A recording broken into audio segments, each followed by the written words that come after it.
You must come out to support what we are doing. We need guns and we need bullets. But I'm very confused. Did you make mention of we need arms and stuff? Yes, we do. So I really need to understand. That the best way to defend yourself is to be armed. Because Boko Haram is everywhere, in the zoo, police in the zoo, army in the zoo, navy, zoo. Have you ever thought about the effects of what war we're trying to incite? Isn't it possible for the concern to be addressed objectively? There will be blood moon this year, because after this year we are going to be free no matter what happens. Because if we don't get Biafra, everybody will have to die. As simple as that. And you mentioned guns, you mentioned arms and ammunition. If I go to Nigeria and I've already identified and made myself known, and I get arrested to fake treason, what are the modalities you put in place? What I can say to you is that I'm sorry. you can never ever be arrested. The violent path has failed.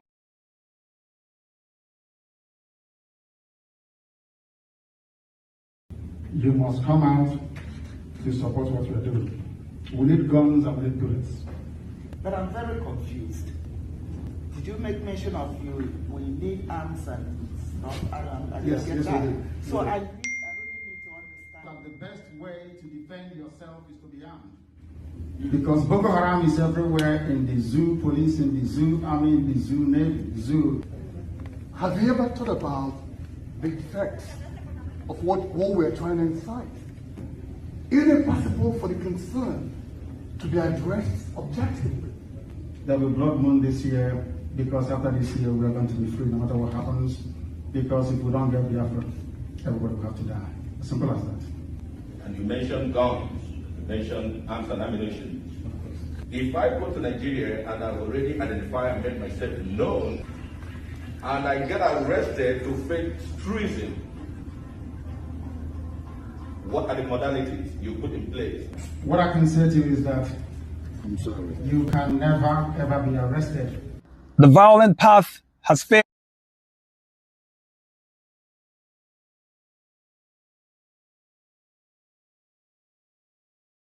You must come out to support what we are doing.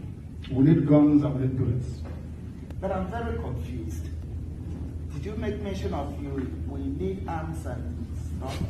Yes, we do. So I really need to understand. That the best way to defend yourself is to be armed. Because Boko Haram is everywhere, in the zoo, police in the zoo, army in the zoo, navy, zoo. Have you ever thought about the effects of what war we're trying to incite? Isn't it possible for the concern to be addressed objectively? There will be blood moon this year, because after this year we are going to be free no matter what happens. Because if we don't get Biafra, everybody will have to die. As simple as that. And you mentioned guns, you mentioned arms and ammunition. If I go to Nigeria and I've already identified and made myself known, and I get arrested to fake treason, what are the modalities you put in place? What I can say to you is that I'm sorry. you can never ever be arrested. The violent path has failed. You must come out to support what we are doing. We need guns and we need bullets. But I'm very confused. Did you make mention of we need arms and stuff? Yes, we do. So I really need to understand. That the best way to defend yourself is to be armed. Because Boko Haram is everywhere, in the zoo, police in the zoo, army in the zoo, navy, zoo. Have you ever thought about the effects of what war we're trying to incite? Isn't it possible for the concern to be addressed objectively? There will be blood moon this year, because after this year we are going to be free no matter what happens.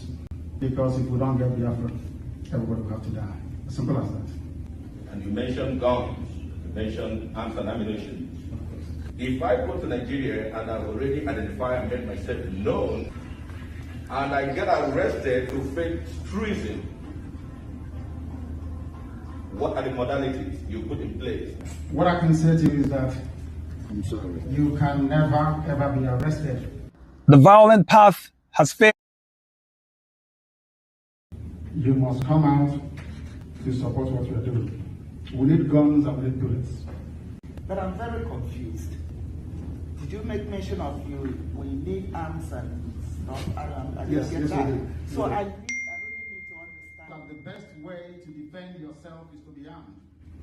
Because Boko Haram is everywhere, in the zoo, police in the zoo, army in the zoo, navy, zoo. Have you ever thought about the effects of what war we're trying to incite? Isn't it possible for the concern to be addressed objectively? There will be blood moon this year, because after this year we are going to be free no matter what happens. Because if we don't get Biafra, everybody will have to die.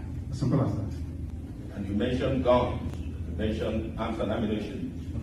If I go to Nigeria and I've already identified and made myself known, and I get arrested to face treason, what are the modalities you put in place? What I can say to you is that I'm sorry. you can never ever be arrested. The violent path has failed.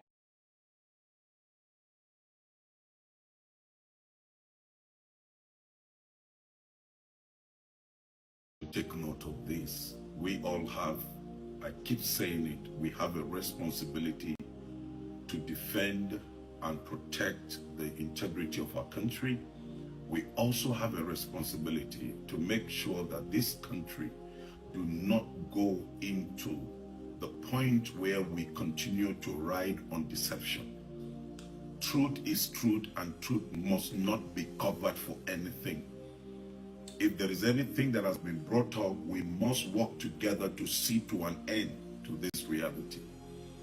There is this issue that is ongoing about the genocide in Nigeria against the Christians or the Middle Beltans. It is true.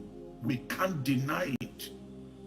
Before the militants and some of the Islamic militants began to kill some of the Hausas in Zamfara and other places, we all know that Christian communities were totally displaced.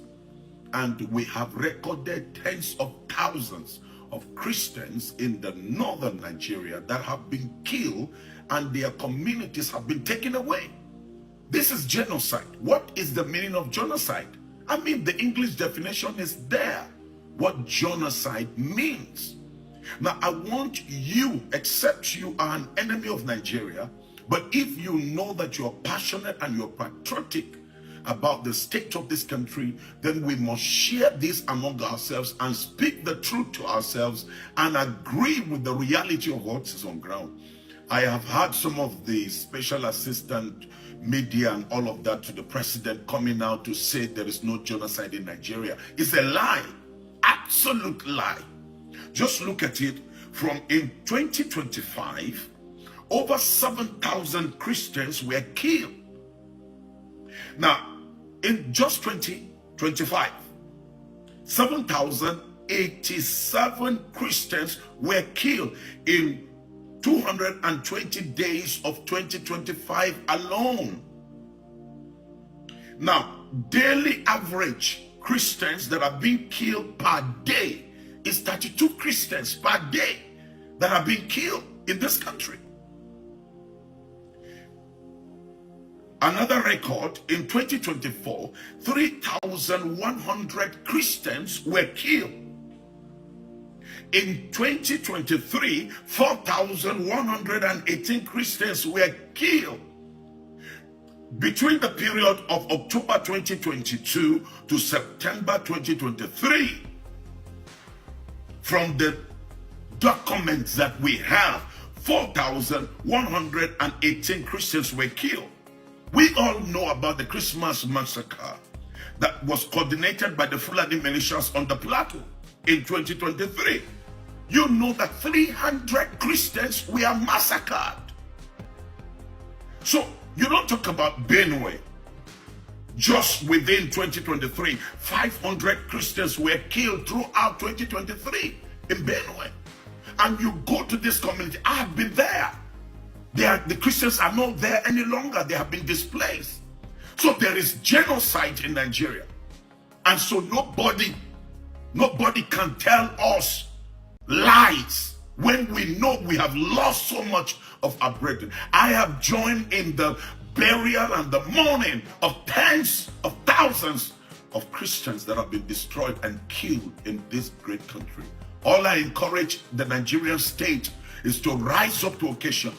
Whether it is an attack on a Muslim, whether it is an attack on a church, we must stop it. There is genocide going on.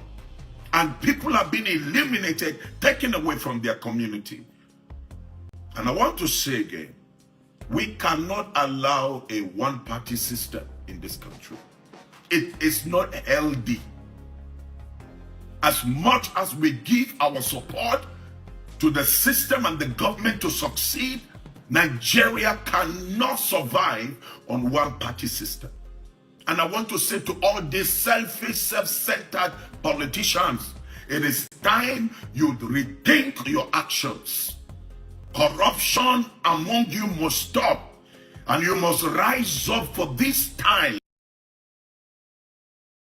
Tra il 13 e il 14 giugno, nella città di Yelewata, nell'area amministrativa locale di Guma, nello stato di Benue, in Nigeria, si è verificato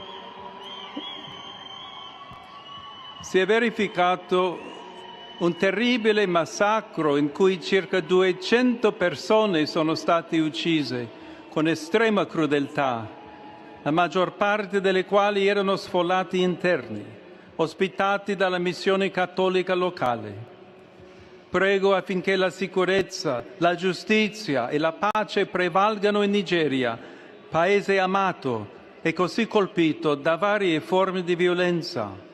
E prego in modo particolare per le comunità cristiane rurali dello Stato di Benue, che incessantemente sono stati vittime della violenza.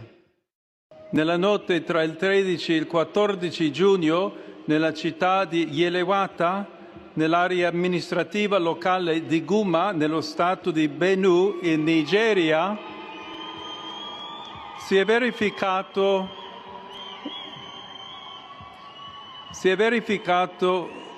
un terribile massacro in cui circa 200 persone sono state uccise con estrema crudeltà, la maggior parte delle quali erano sfollati interni, ospitati dalla missione cattolica locale. Prego affinché la sicurezza, la giustizia e la pace prevalgano in Nigeria, paese amato e così colpito da varie forme di violenza. E prego in modo particolare per le comunità cristiane rurali dello Stato di Benue, che incessantemente sono stati vittime della violenza. Nella notte tra il 13 e il 14 giugno, nella città di Yelewata, nell'area amministrativa locale di Guma. Let's observe a minute silence to the fallen heroes of Biafra, and the time starts now.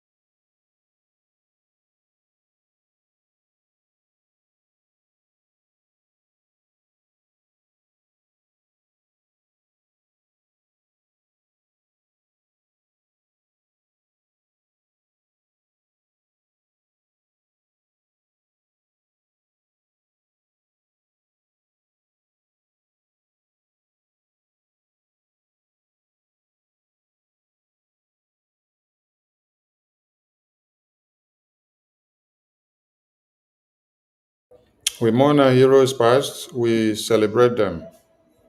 Our heroes living, we celebrate them as well, as we continue to fight on to see that Biafra is fully restored.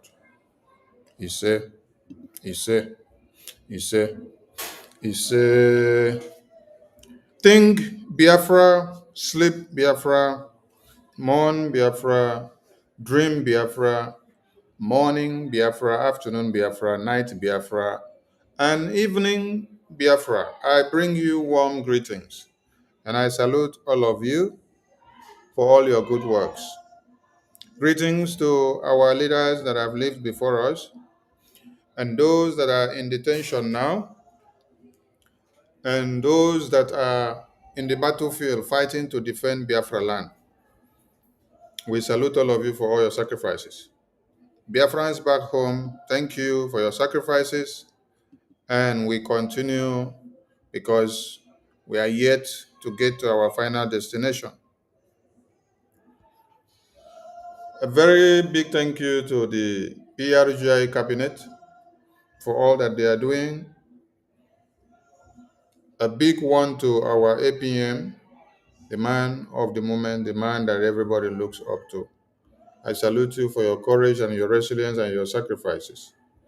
I salute Biafrans in the media who spend their time day and night to make sure the gospel of Biafra continue to herald in history. Your works are not in vain and will never be. We must continue because we have more enemies now than before. I want everyone to understand that we went to Washington, D.C. to recognize more enemies to Biafra. You know, there are things or there are stages we get to in life that you need to understand that you are stepping up. And as you're stepping up, your responsibility is increasing. The challenges you face increasing as well. Your enemies will also increase, and the task ahead of you will also increase.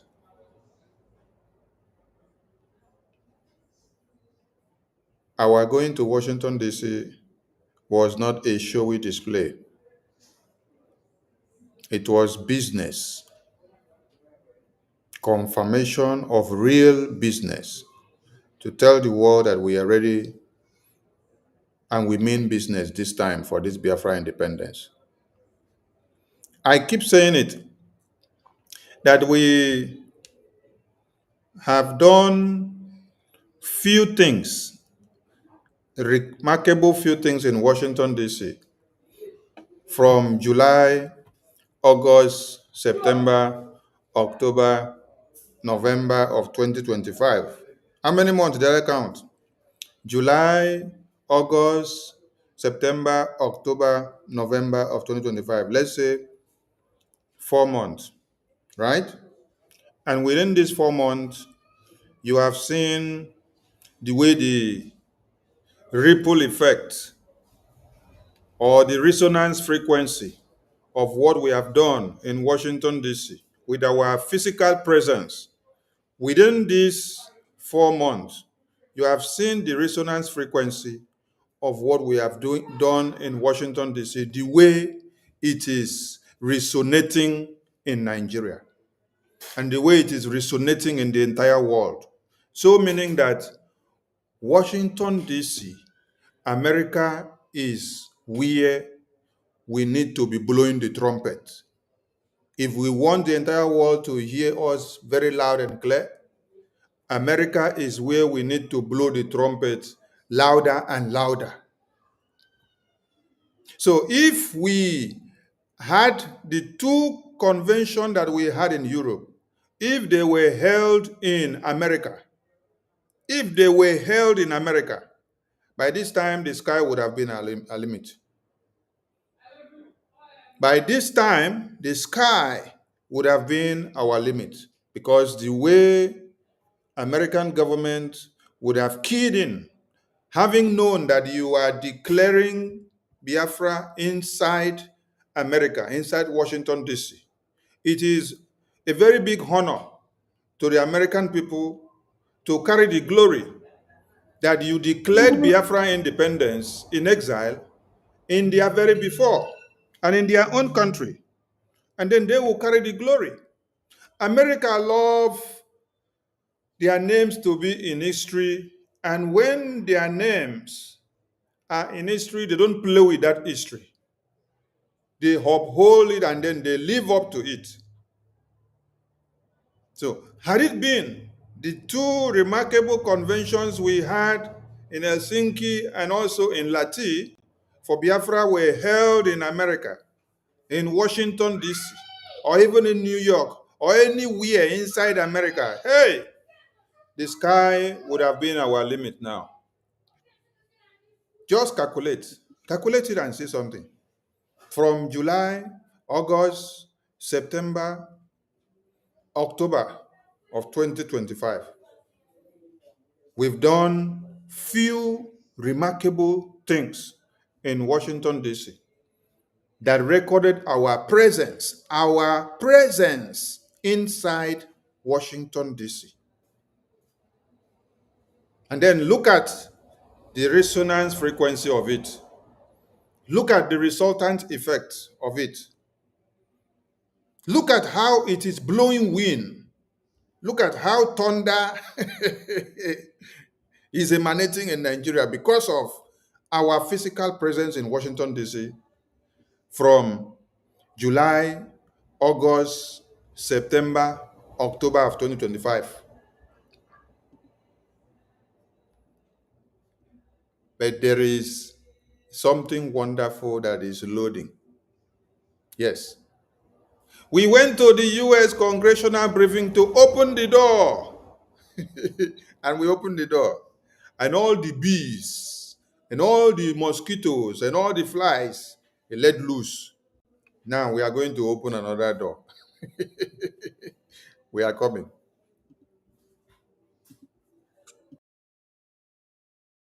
Lo stato di Benue in Nigeria si è verificato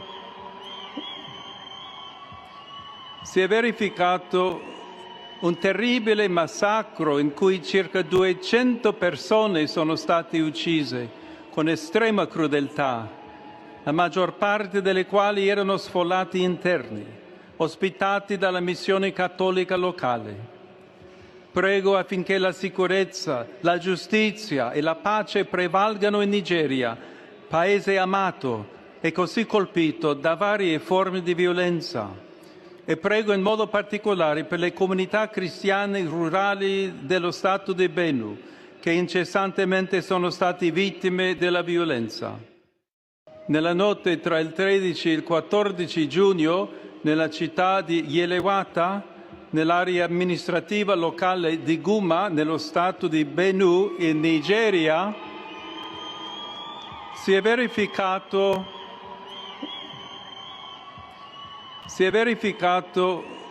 un terribile massacro in cui circa 200 persone. Si è verificato un terribile massacro di 200% di persone, cristiani. 200, over 200 Christians were slaughtered. They were massacred in broad daylight. Poblio is speaking. And he was speaking in June when the massacre happened.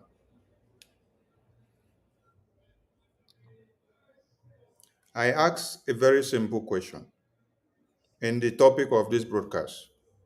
And today's broadcast is going to be interactive. You can call in and express your views and give your contributions. Tomorrow is our fundraising. And as I am here, I am doing many other things. So if I am kind of muting myself intermittently, try to understand. All right. I put up a question on this topic. I said, I want to see evidence of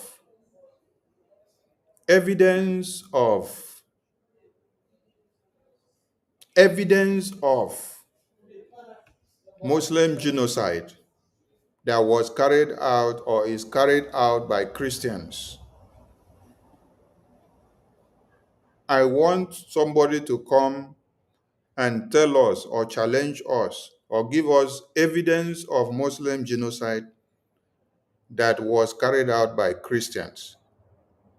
And I am asking this question not just inside Nigeria. I'm asking this question for the global world. The global world. the global wall. If there is any evidence of Muslim genocide that was carried out by the Christians, Muslim genocide, who carried out the genocide, you say it is Christians. You give us the evidences of this genocide that was carried out by Christians on the Muslims. You explain to us the location, you give us all evidences, you give us references. Let us go and check. We will open and bring those your references to the screen for everybody to see. We just want to juxtapose the argument when we are bringing this out to make people understand that Christians are the endangered species in this contraption called Nigeria.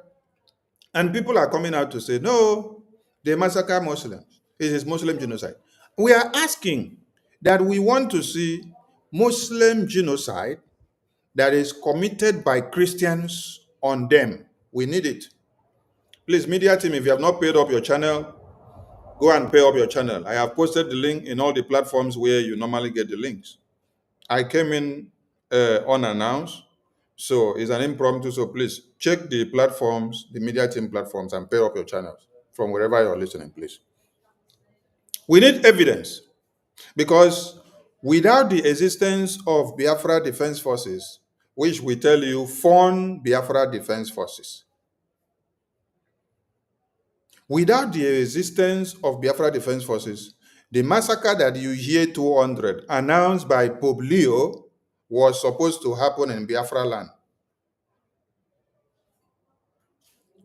But the Biafran people, brainstorming and defending the homeland under the supervision of the Biafra Defense Forces, are able to curtail and to push away the terrorists that are supposed to come and wipe their babies, women, and children.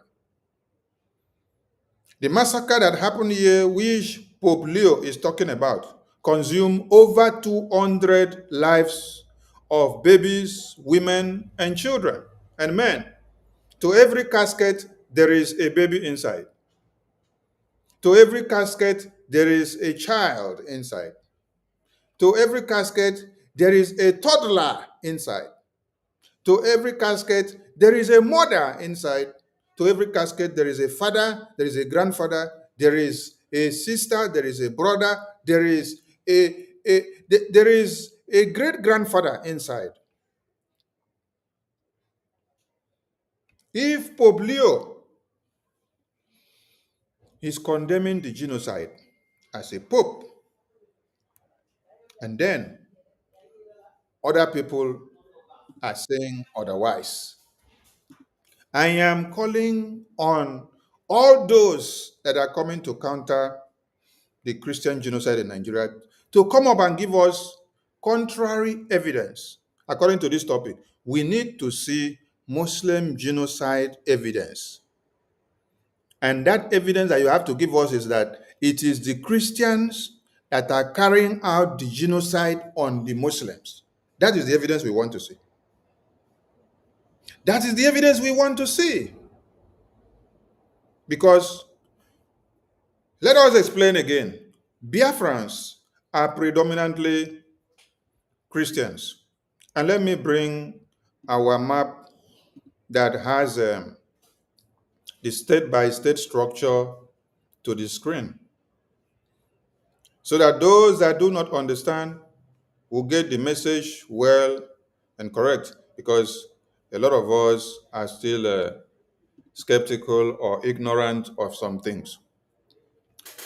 When you had us in the U.S. congressional briefing, stating and explaining to the United States government that there is a Christian genocide, and then we made it clear that this is Biafran genocide, that Biafrans are predominantly Christians. Some of you have grew up to hear that we are quoted to be over 80 million Biafrans. I want to ask you, how many of the people in your village do not go to church. From the boundary of Ondo to the boundary of the Atlantic Ocean here, to the boundary of Amazonia, to the boundary of Upper Benue, Upper Kogi, I want to ask, how many of your mothers and fathers do not go to church? Or how many of them do not kneel down to pray? How many? If you should count from this map, counting all the 40 states of Biafra here that have emerged, if you look at this map, it is only 1 or 2% of people that do not go to church. But they still call God and pray with God's name. You will see hear them shout Jesus. You never hear as native doctor shout Jesus, have you? Never hear as native doctor shout Jehovah, God. Okay, when native doctor say God of thunder, God of the water, God of the sea, God of light, God of fire. Who is that God of fire? Who created that fire? Who created the water? Who created the thunder? Who even created darkness? Who created all these things? God of the soil, God of the air, God of the sea, God of the moon, the rising sun God, God of the stone, God of this, God of that, God of... Who created all these elements? It is one God that created it, right? And that one God told us he has his only begotten son. So, whether at the end of the day you say you are traditional worshiper or Jewish worshiper, you're still calling God, right? So if we are to even calculate the traditional worshippers and the Jewish worshippers, the percentage is just 1%. Yes, because from where me I come from, my father used to pour drink on the ground and pray. And I also pour drink on the ground and pray. And when I pour drink on the ground and pray, I'm calling on God. I'm not calling on Satan. And then, when I also hear that they are singing and then praising God, I also enjoy the praises to God because they are still calling the same God. But just a different way of worship. Maybe I only pour drink and pray. Then the other person will open Bible and then read from the beginning to the end. But we are calling on still one God of creation. Oh. In Biafra land, 40 states, from the 80 million that we hear of to be our population, 99%, 99.89%, let me put it like that, 99.89% of that 80 million are Christians. It's only 0.00 something now that makes up the traditionalists and the Jewish there. So when we say that Biafrans are Christians and that there is a Christian genocide, we are talking of the Biafran people predominantly because they are the people here that are the Christians that we are talking about. And we want everybody to understand this because the Biafran people are the Christians here that we're talking about. We are predominantly Christians. The 80 million Biafrans are Christians. They are all Christians. So we are the endangered species that have found ourselves in the hands of the terrorists who wants to wipe us all out. And then, without the existence of Biafra Defense Forces, hey, all of us wouldn't have been alive today. Oh. None of us would have been alive today. Our babies, our women and children, none of them would have been alive today if not the existence of the Biafra Defense Forces. If Mazi Nnamdi Kanu did not exist, and if the gallant men and women of Biafra did not exist, I don't know if we would have had a home that we can call our own today.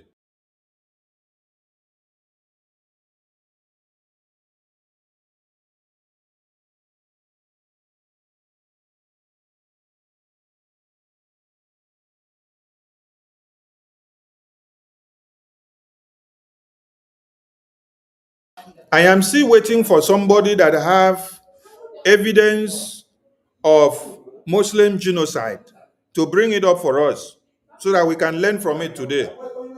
We want to learn from the Muslim genocide that is carried out by Christians on the Muslims so that we can see how to apologize if our fellow Christian brothers have carried out genocide on the Muslims.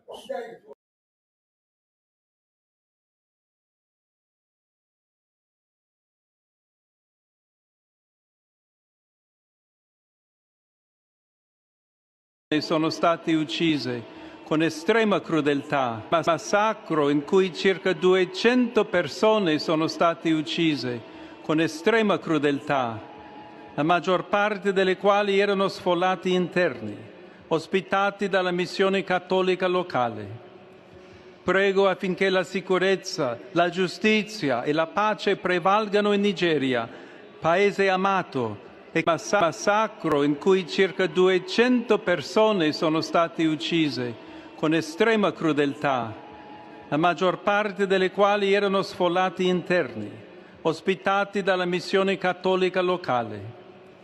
Prego affinché la sicurezza, la giustizia, massacro in cui circa 200 persone sono state uccise con estrema crudeltà, la maggior parte delle quali erano sfollati interni, ospitati dalla missione cattolica locale. Prego affinché la sicurezza, la giustizia e la pace prevalgano in Nigeria, paese amato, massacro in cui circa 200 persone sono state uccise con estrema crudeltà, la maggior parte delle quali erano sfollati interni, ospitati dalla missione cattolica locale. Prego affinché la sicurezza, la giustizia e la pace prevalgano in Nigeria, paese amato e così colpito da varie forme di violenza.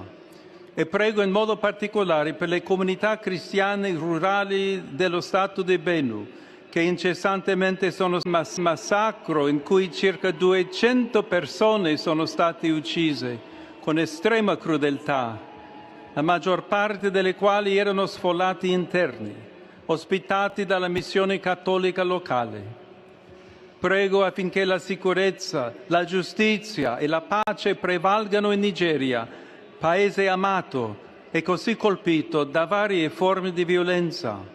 E prego in modo particolare per le comunità del massacro in cui circa 200 persone sono state uccise con estrema crudeltà, la maggior parte delle quali erano sfollati interni, ospitati dalla missione cattolica locale.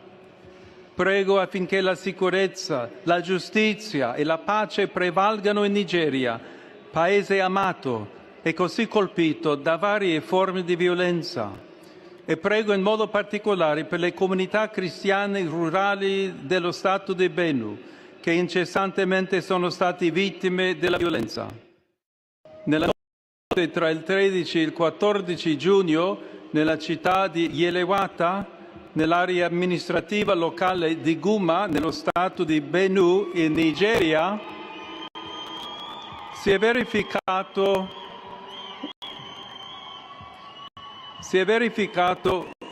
un terribile massacro in cui circa 200 persone sono state uccise con estrema crudeltà, la maggior parte delle quali erano sfollati interni, ospitati dalla missione cattolica locale. Prego affinché la sicurezza, la giustizia e la pace prevalgano in Nigeria, paese amato e così colpito da varie forme di violenza. E prego in modo particolare per le comunità cristiane rurali dello Stato di Benue, che incessantemente sono stati vittime della violenza. Nella notte tra il 13 e il 14 giugno, nella città di Yelewata, nell'area amministrativa locale di Guma, nello Stato di Benue, in Nigeria, si è verificato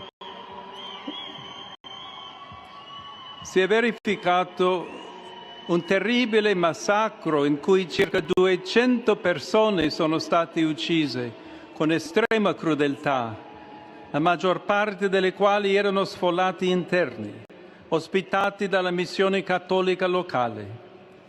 Prego affinché la sicurezza, la giustizia e la pace prevalgano in Nigeria, paese amato e così colpito da varie forme di violenza.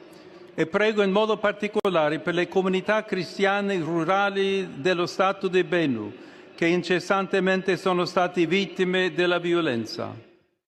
Nella notte tra il 13 e il 14 giugno, nella città di Yelewata, nell'area amministrativa locale di Guma, nello Stato di Benue, in Nigeria, si è verificato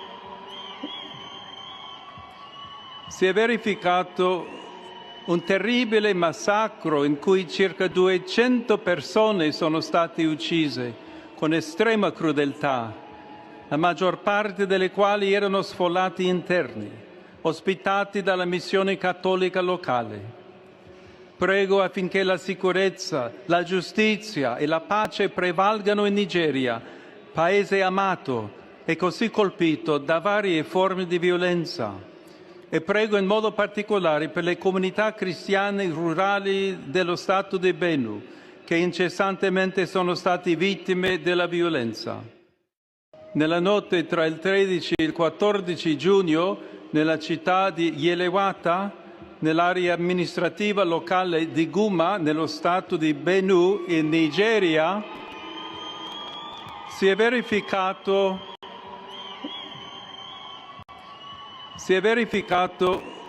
un terribile massacro in cui circa 200 persone sono state uccise con estrema crudeltà, la maggior parte delle quali erano sfollati interni, ospitati dalla missione cattolica locale. Prego affinché la sicurezza, la giustizia e la pace prevalgano in Nigeria, paese amato e così colpito da varie forme di violenza. E prego in modo particolare per le comunità cristiane rurali dello Stato di Benue, che incessantemente sono stati vittime della violenza. Nella notte tra il 13 e il 14 giugno. Wait, does it mean that there is no Muslim genocide here? Because I have been waiting to see somebody. I've been waiting to see somebody come up to let us know that there is Muslim genocide and it was carried out by Christians. So is there no Muslim genocide? Is there no Christian that has carried out Muslim genocide on the Muslims? Or is it only Muslims that carry out Christian genocide? I want to see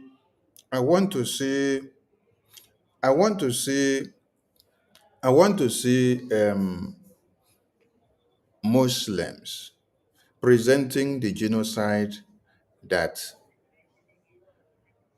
Christians carried out.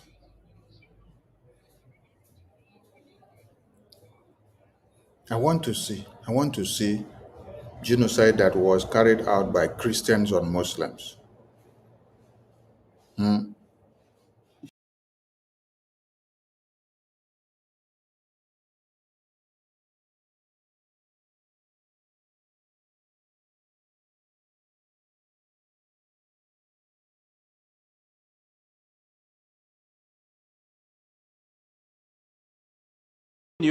Nella città di Yelewata, nell'area amministrativa locale di Guma, nello Stato di Benue, in Nigeria, si è verificato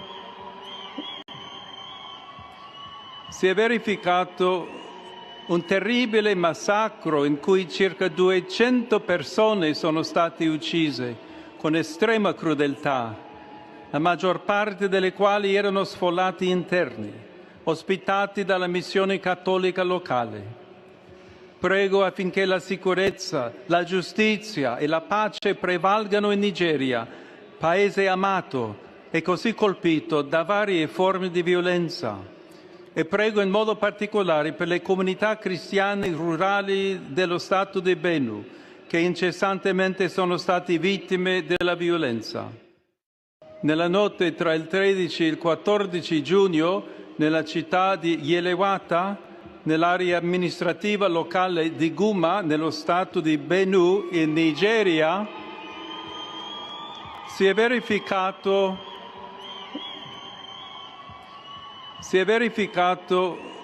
un terribile massacro in cui circa 200 I'm still checking till this time. Let me understand something. Is there no Muslim genocide that is carried out by Christians? If it is not in Nigeria, don't you see it in another part of the world? Don't you see it in another part of the world where Christians carry out genocide on Muslims? I need evidence. I want to see. I want somebody to come up here and say he has the evidence he wants to present to us. Please. Biafrans have been massacred as Christians. The Yorubas have been massacred as Christians. Even the Hausas have been massacred because many of them don't even know what they find themselves into. And many of the Hausas are Christians. Yes. If you see me play one video of a pastor now, the pastor is speaking and then he's speaking Hausa. So many of them are Christians.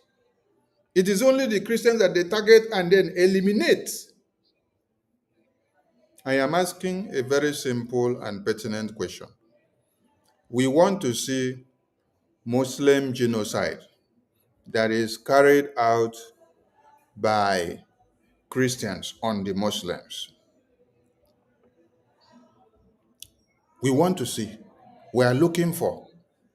We are looking for Muslim genocide that is carried out by Christians so that we use it to juxtapose what is happening.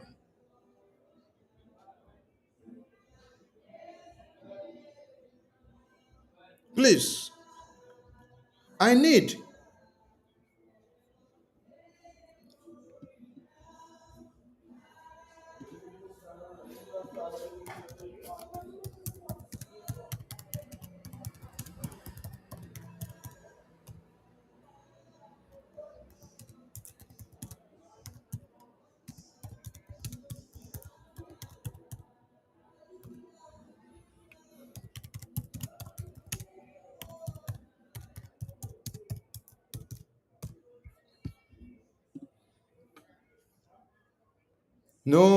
No Muslim genocide.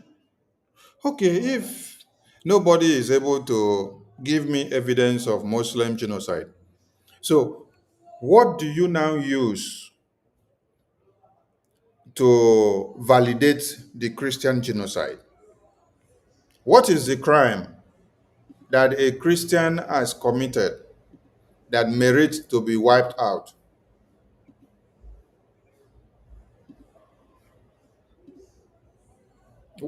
What has Christians done that is a crime that now validates the terrorists to slaughter them?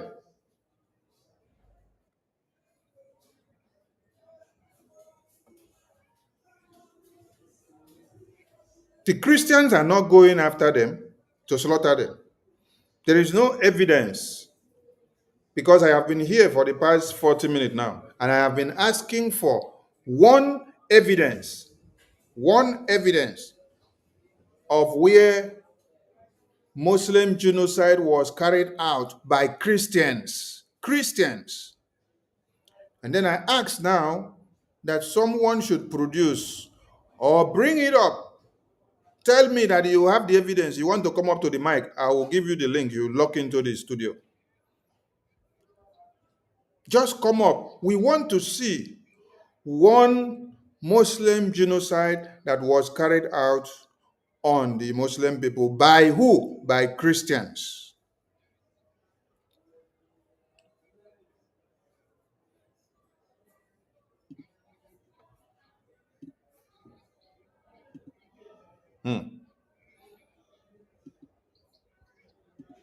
So up to now, 40 minutes going in this program, nobody can present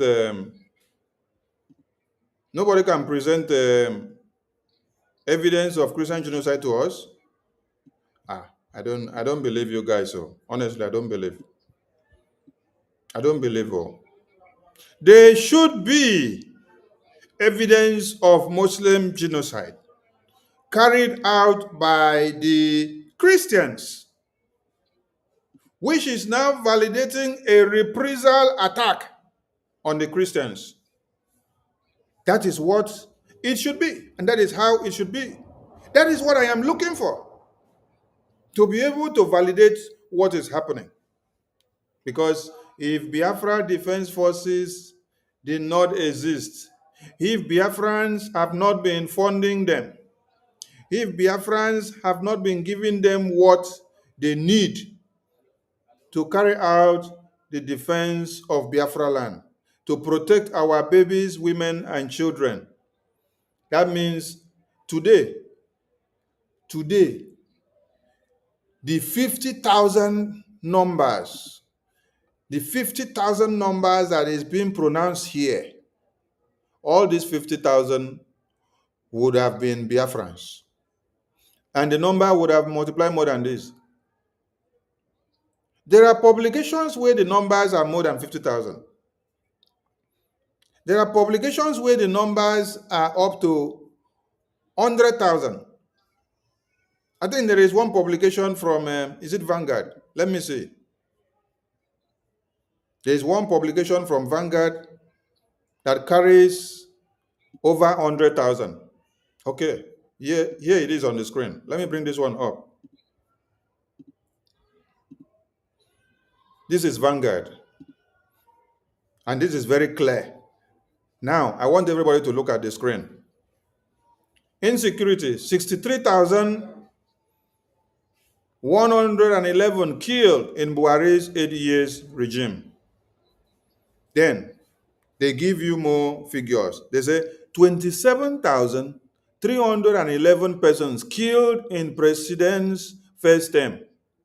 Now, 35,800 killed between 2019 and May 2023. Do you get the point? Now, total of 98,083 killed in 12 years.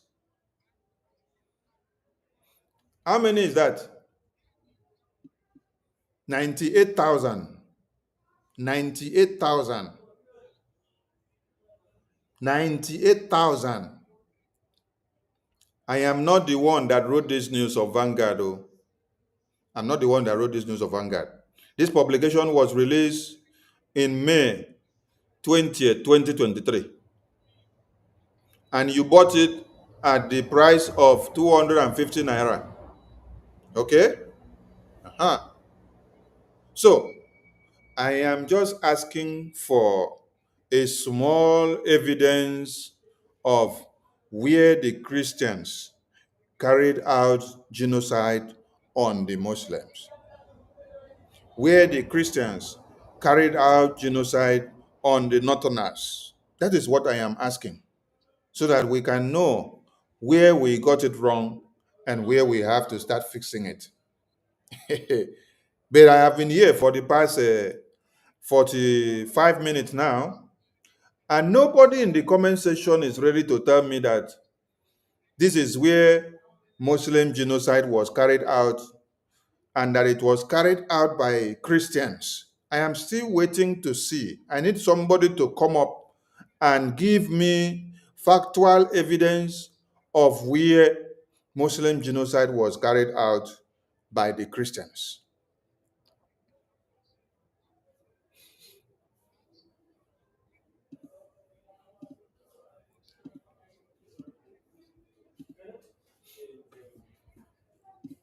So now, when you now check in 2018, you can see that from this Heritage Foundation have not been able to gather the statistics from 2002, not even from 2009. Heritage Foundation have been able to carry the statistics from only 2018. And even the 2018 statistics that they carried is not enough because they don't have their network to cover the entire Nigeria. So, from 2018, 3,731 is what Heritage Foundation report was able to gather. Now, let me come back to everybody.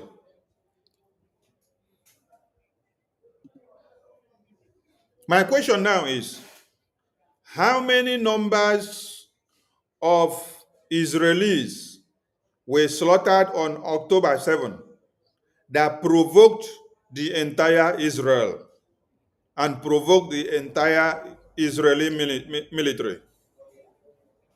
How many numbers of American citizens were captured by Boko Haram 3 years ago that provoked the American government that they send their professional snipers of the American military to enter Sambisa forest and kill few Boko Haram terrorists and rescue their 2 citizens that were there?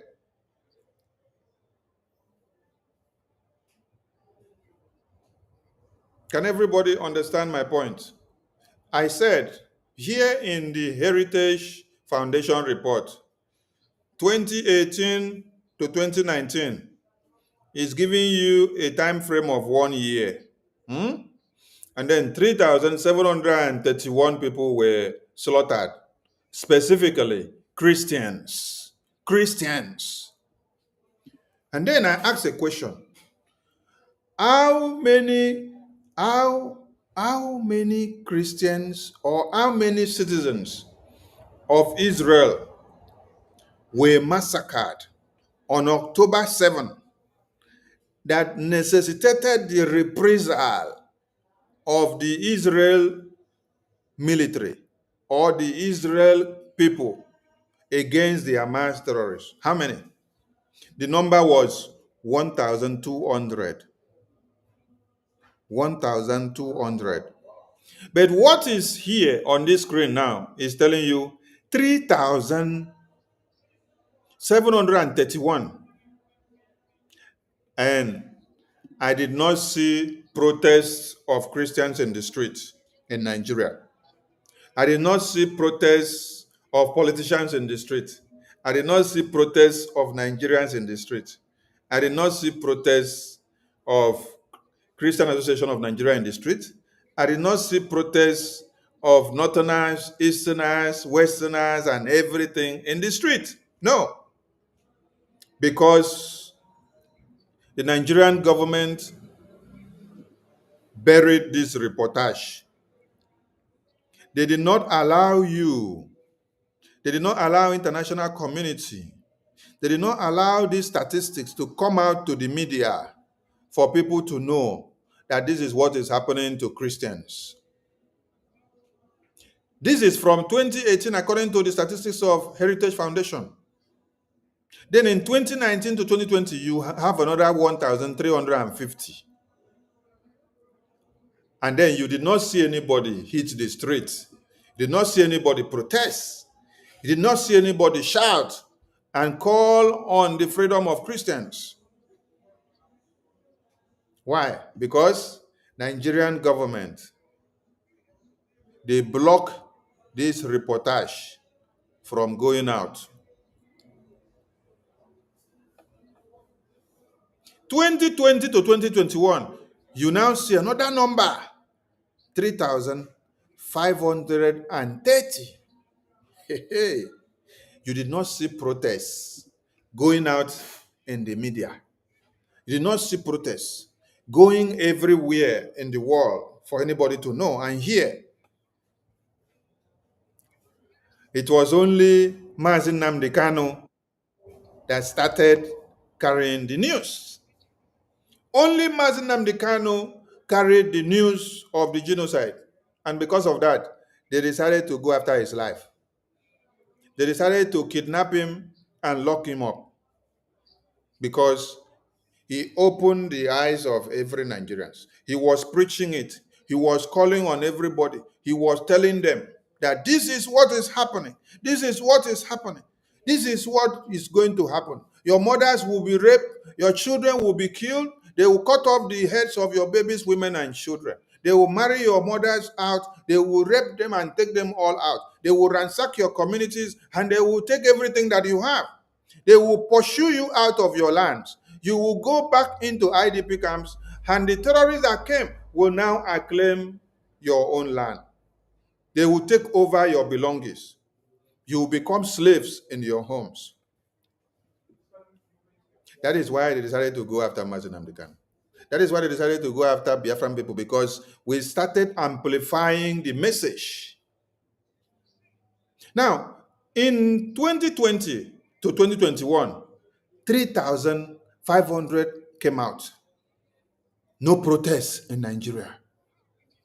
No news anywhere. Nothing is going in or coming out. From 2021 to 2022, you see 4,650 Christians massacred. Many of you hear that your brothers and sisters are in the north, and then you don't hear from them again after some time. You will just count it that, oh, he has fallen among those that Boko Haram terrorists have killed.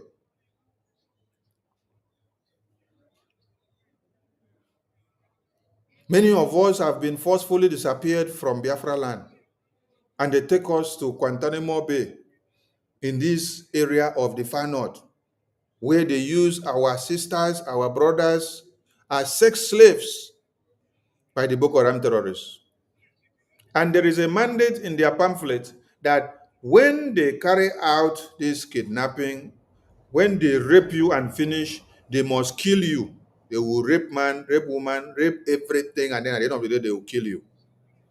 If they can kill a baby, a toddler, if they can kill a toddler, how much more a teenager?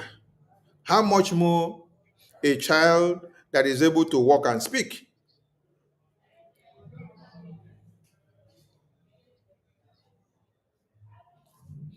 Why is it that these figures are coming out now? Where were these figures in the social media so that everybody will see? Where were these figures? Do you know why Nigerian government refused to have a database system? So that they won't be ready to account for numbers of babies, women, and children slaughtered by the terrorists.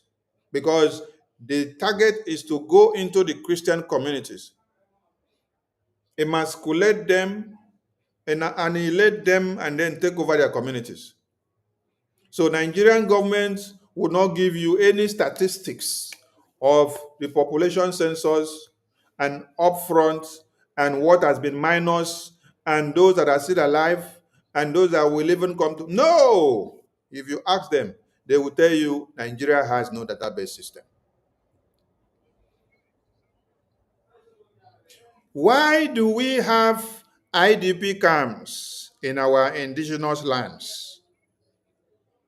All of you in Nigeria that grew up and found yourself in that contraption, how come there are IDP camps, indigenous displaced camps? How come there are, how come it is in indigenous or internally displaced camps, you now become displaced in your own land? Who displaced you? Who displaced you in your own land? Terrorists came from the Sahel and displaced you in your own land.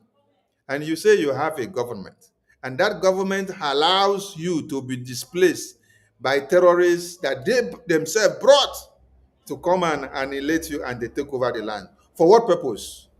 There is an agenda. There is a reason for that being done.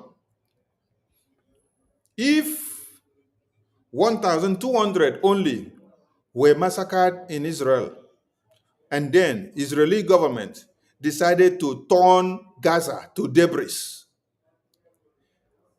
And this is just in one time that we see it. It is not that it happened every year. How much more Nigeria that you now see 1,200 in year 2019 to 20, 3,371 in year 2018 to 2019, 3,530 in year 2020 to 2021, 4,000. Now, I want all of you to look at how the number is accenting. Look at how the peak is going up in the number. Look at how the thing is going up. From here, 3,731. Here, it come down. 1,350. Here, it goes up again. 3,530. They touch light and see how far. They increase. 4,650. They go up again. 5,000 something. They go up again. 4,000 something. 3,000 something. Then, in the third quarter of 2025, you are seeing over 7,000. Over 7,000.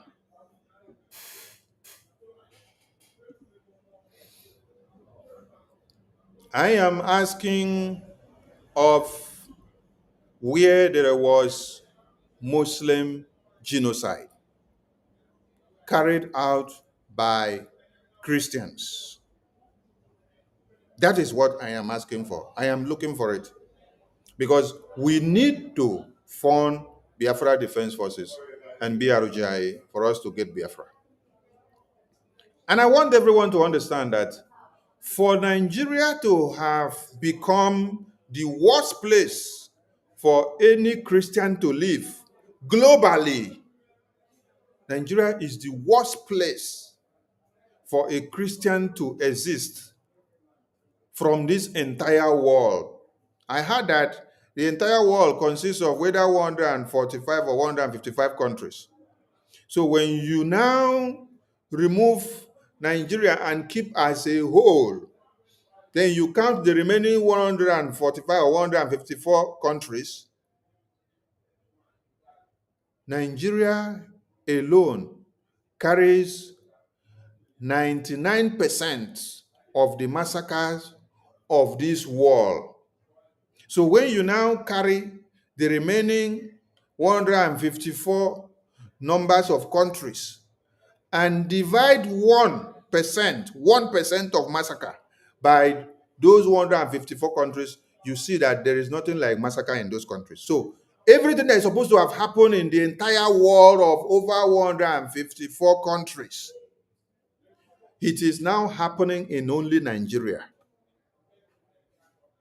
It's like they send them to come to Nigeria and wipe out the Christians in Nigeria first and foremost, before they will now turn there to their safe haven to project every weapon out to every other countries. Because they know that is the Gulf of Guinea.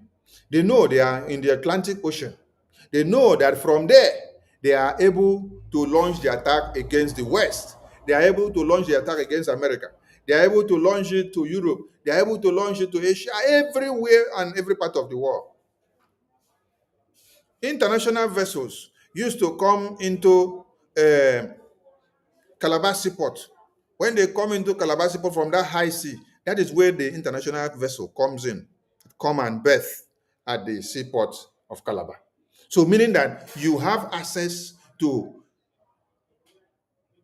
containers or sea channels that are coming from Asia, Austria, Australia, Europe, America, UK, every part of the world. You have the international channel coming in from there.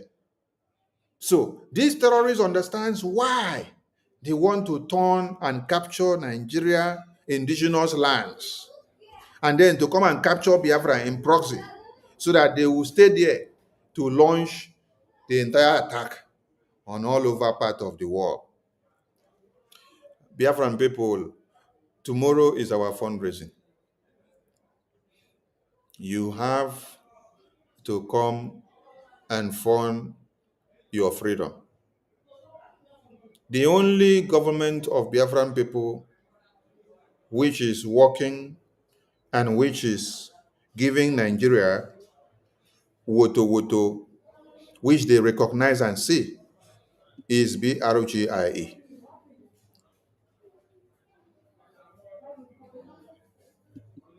And we are calling on every Biafran to understand. Nigeria knows those that are throwing them bullets in Washington, D.C., and also from homeland. That is why Nigerian government, they launched this campaign. Let me go to read this campaign for everybody to see. They launched this campaign of over $2.7 million to go after Biafra, to see if they can counter and destroy the efforts of BRGIE, because they know BRGIE is the voice that is speaking for the Biafran people.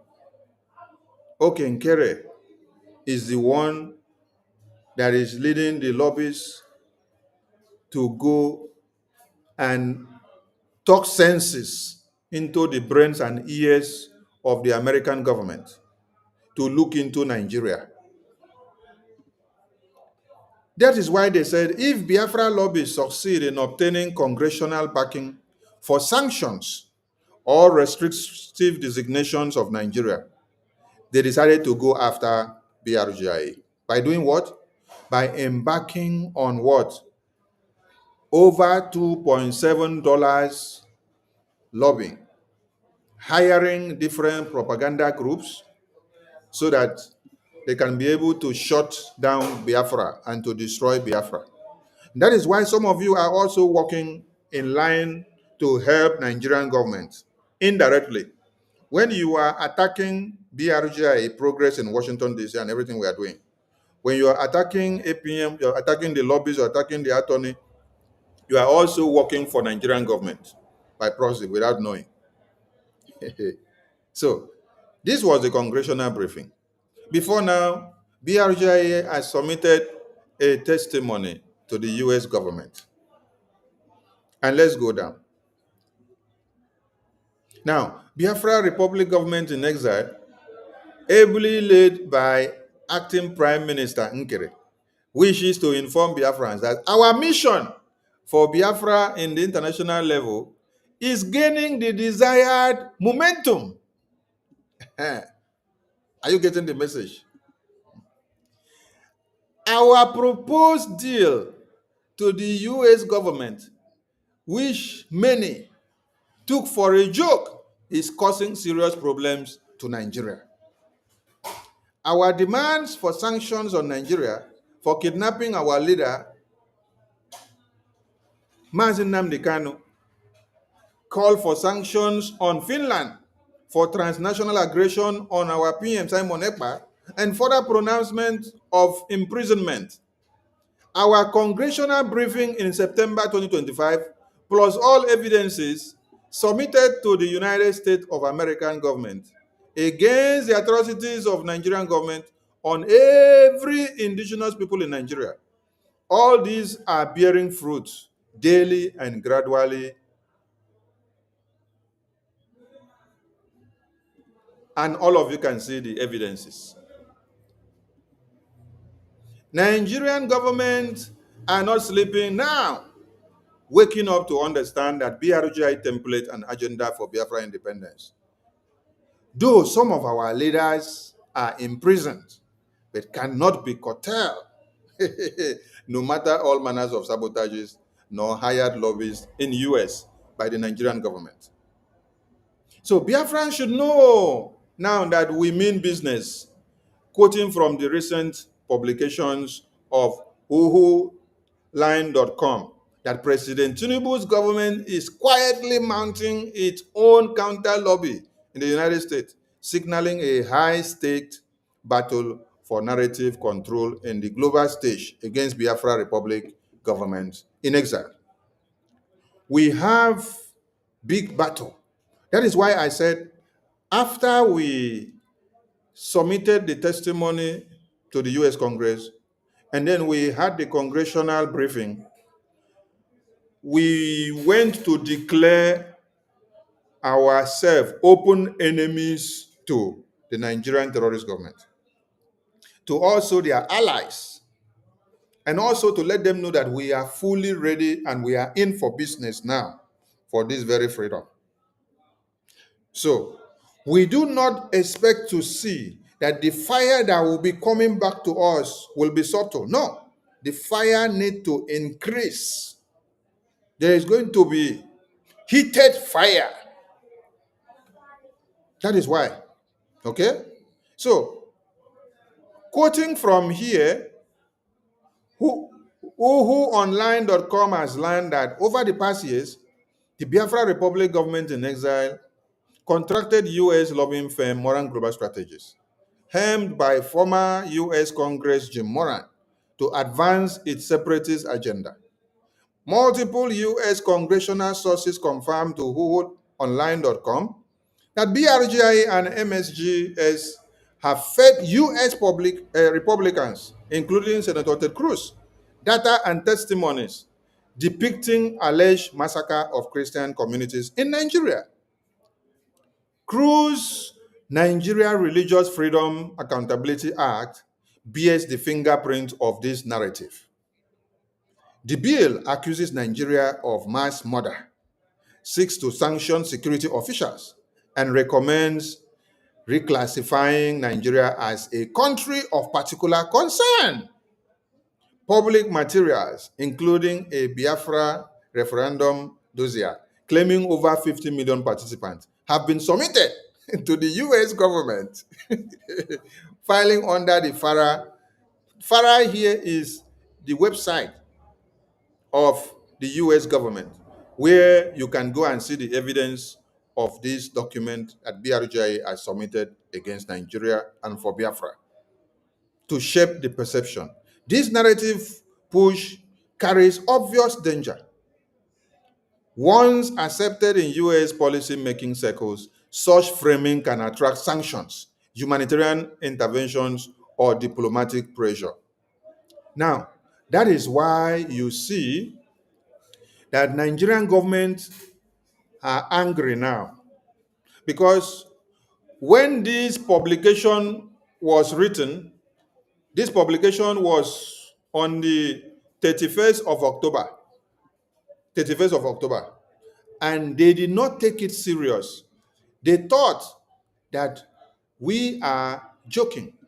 They thought that, like some gullible ones that also claim to be Biafrans and fighting the same Biafra with us, will say that our APM carry bags and snap photos with Senator Ted Cruz. That what our APM is doing is only to snap photo with Senator Ted Cruz. That is what foolish and stupid Biafrans can be saying. You are having meeting with high-class policymakers in America, as Senator Ted Cruz, and you snap photo and post on the social media. They say you are snapping only photo, that you don't have anything to do. But those that know what we have been doing, they have gone to dig in to bring out the report, to come and explode it on the media. And they were warning Nigerian government that they should not take this thing that Okenkere is doing lightly, that Biafra Republic government in Israel are serious and they mean business. But they did not take it serious until the fire blew out. And then Faunyash opened. Can you see that? So, let me now open even the whoonline.com so that we read the news from there for those that want to see it from there. I hope they have not removed the news. May they not remove the news, so, because anywhere they see that Biafra is trending, if their paymasters no pay them well, they go remove the news after they publish. All right, this is the news here. This is the news here. And let me play.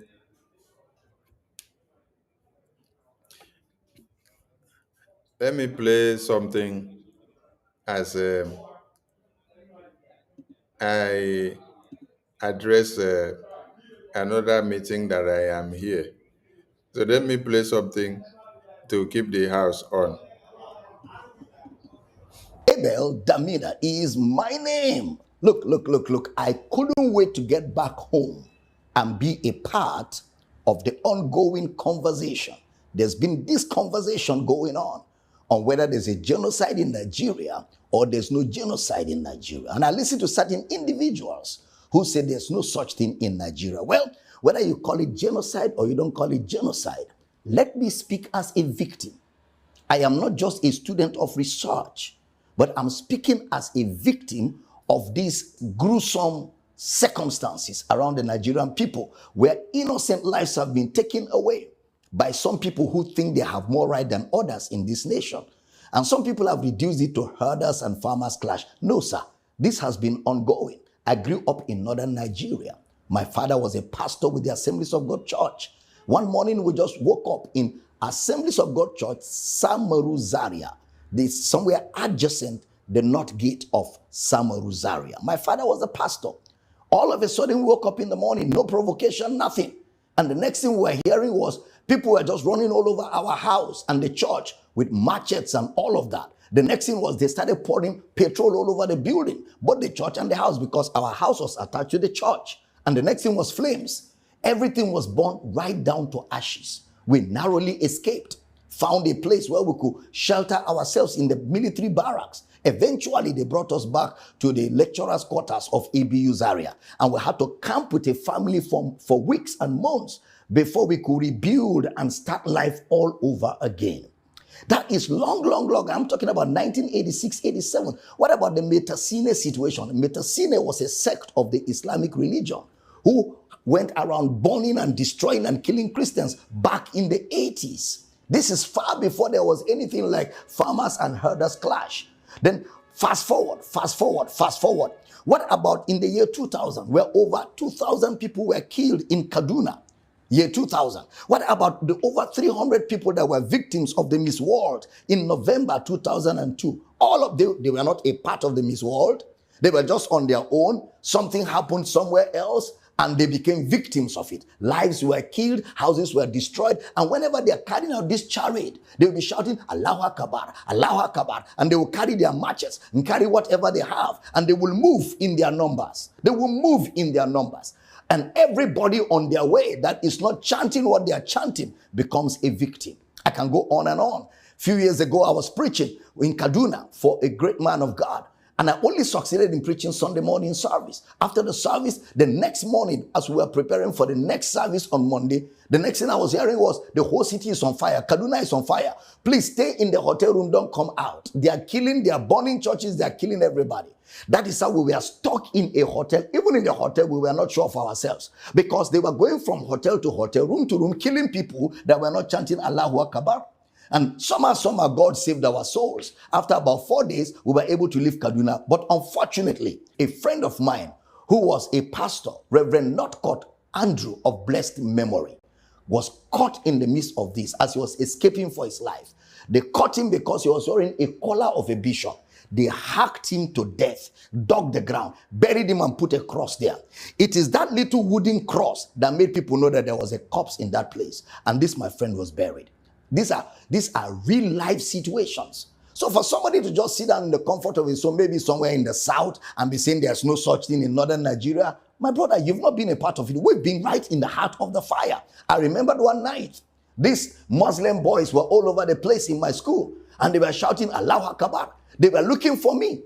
I had to escape. That night, my saving grace was that I found a female hostel and I slept under the bed. By the next day, I left town. For what? I did nothing. No provocation, just because I am preaching the gospel. And of course, some of them believe that once you are not of the Islamic faith, you are an infidel, and they believe that if you kill an infidel, you will sleep with 7 virgins. All of this kind of indoctrination that leads to violence at the slightest provocation, whether it has to do with the people or not, you just get on the streets. What about the Reinhard Bonnke crusade?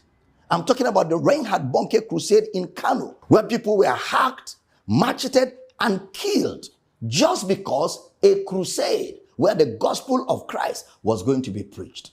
And that is why I thank God for people like President Donald Trump, who lent his voice to what is going on here. At least for whatever is what, there's an ongoing conversation all over the world. The matter is no more put under the carpet. And we don't want just conversations. We want some action.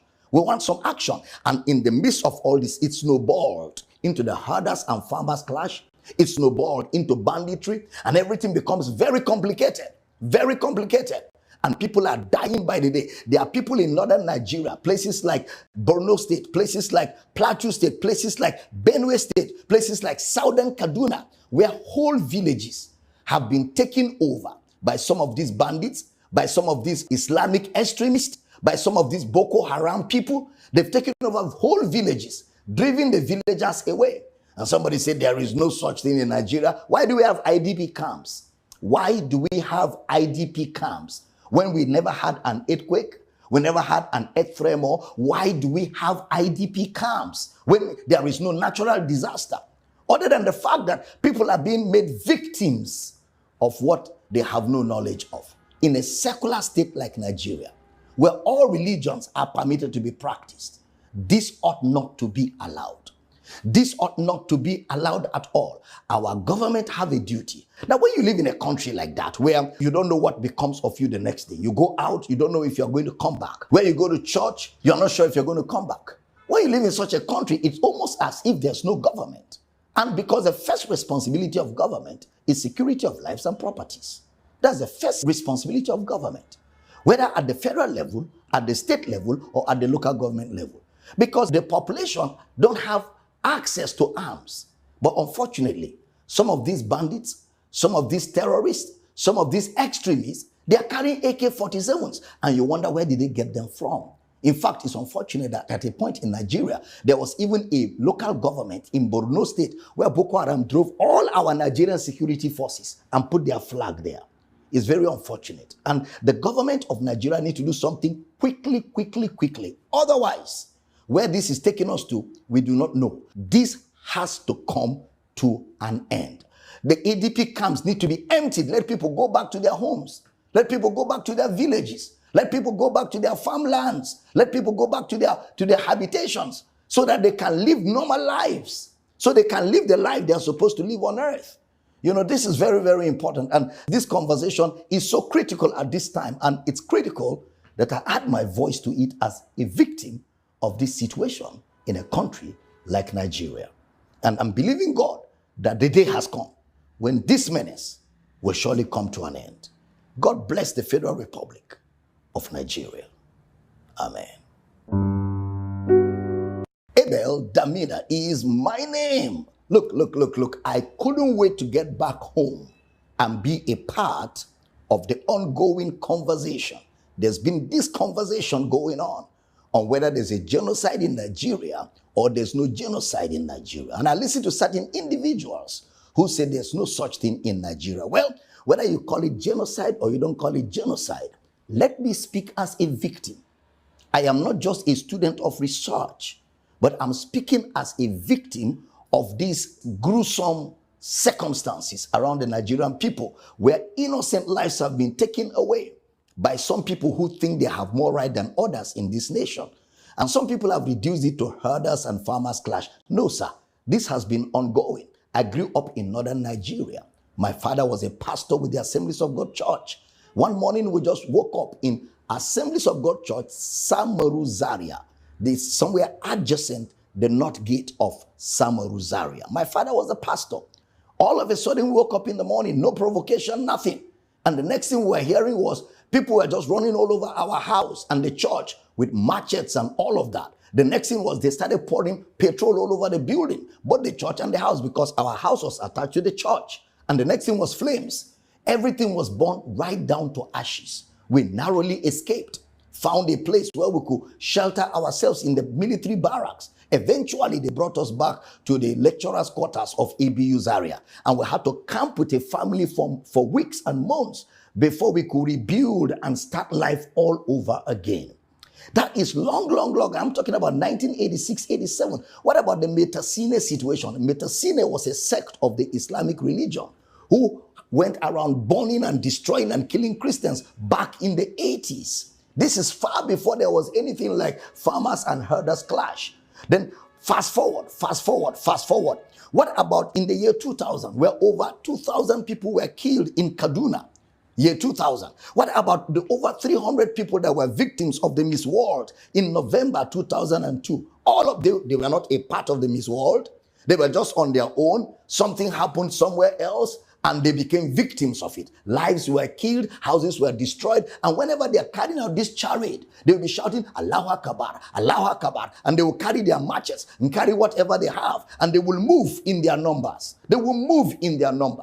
And everybody on their way that is not chanting what they are chanting becomes a victim. I can go on and on. A few years ago, I was preaching in Kaduna for a great man of God. And I only succeeded in preaching Sunday morning service. After the service, the next morning, as we were preparing for the next service on Monday, the next thing I was hearing was, the whole city is on fire. Kaduna is on fire. Please stay in the hotel room. Don't come out. They are killing, they are burning churches. They are killing everybody. That is how we were stuck in a hotel. Even in the hotel, we were not sure of ourselves. Because they were going from hotel to hotel, room to room, killing people that were not chanting Allahu Akbar. And somehow, God saved our souls. After about 4 days, we were able to leave Kaduna. But unfortunately, a friend of mine who was a pastor, Reverend Northcote Andrew of blessed memory, was caught in the midst of this as he was escaping for his life. They caught him because he was wearing a collar of a bishop. They hacked him to death, dug the ground, buried him and put a cross there.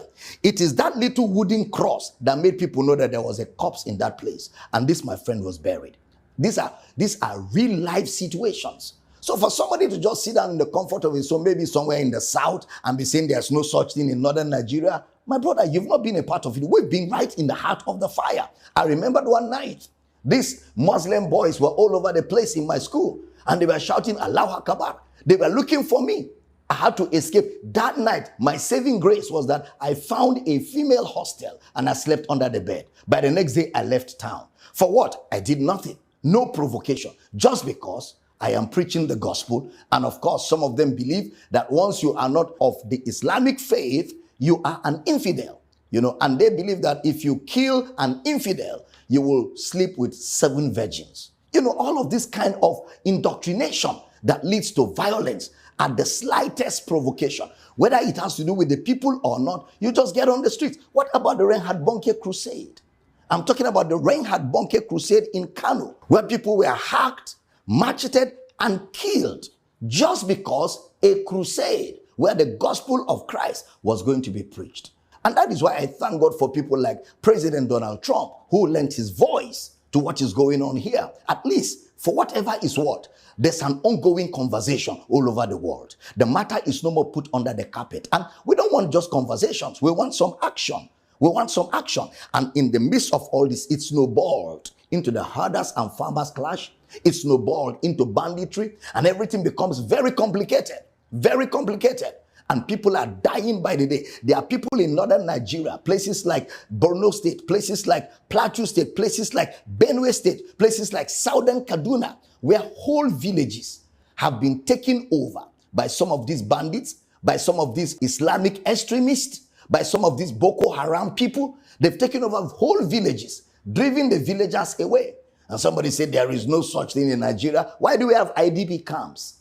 Why do we have IDP camps? When we never had an earthquake, we never had an earth tremor, why do we have IDP camps when there is no natural disaster?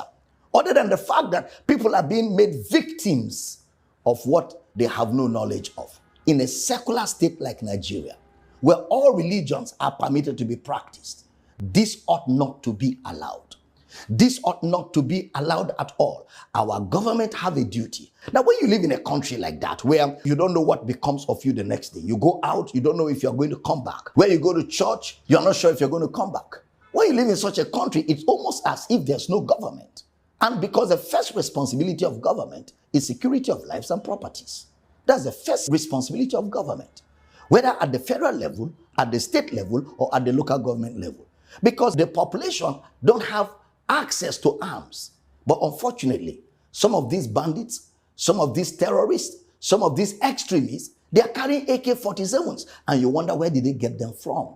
In fact, it's unfortunate that at a point in Nigeria, there was even a local government in Borno State where Boko Haram drove all our Nigerian security forces and put their flag there. It's very unfortunate. And the government of Nigeria need to do something quickly. Otherwise, where this is taking us to, we do not know. This has to come to an end. The ADP camps need to be emptied. Let people go back to their homes. Let people go back to their villages. Let people go back to their farmlands. Let people go back to their habitations so that they can live normal lives. So they can live the life they are supposed to live on earth. You know, this is very important. And this conversation is so critical at this time. And it's critical that I add my voice to it as a victim of this situation in a country like Nigeria. And I'm believing God that the day has come when this menace will surely come to an end. God bless the Federal Republic of Nigeria. Amen.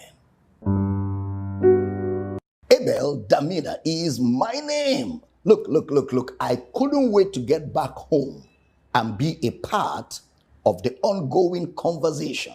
There's been this conversation going on whether there's a genocide in Nigeria or there's no genocide in Nigeria. And I listen to certain individuals who say there's no such thing in Nigeria. Well, whether you call it genocide or you don't call it genocide, let me speak as a victim.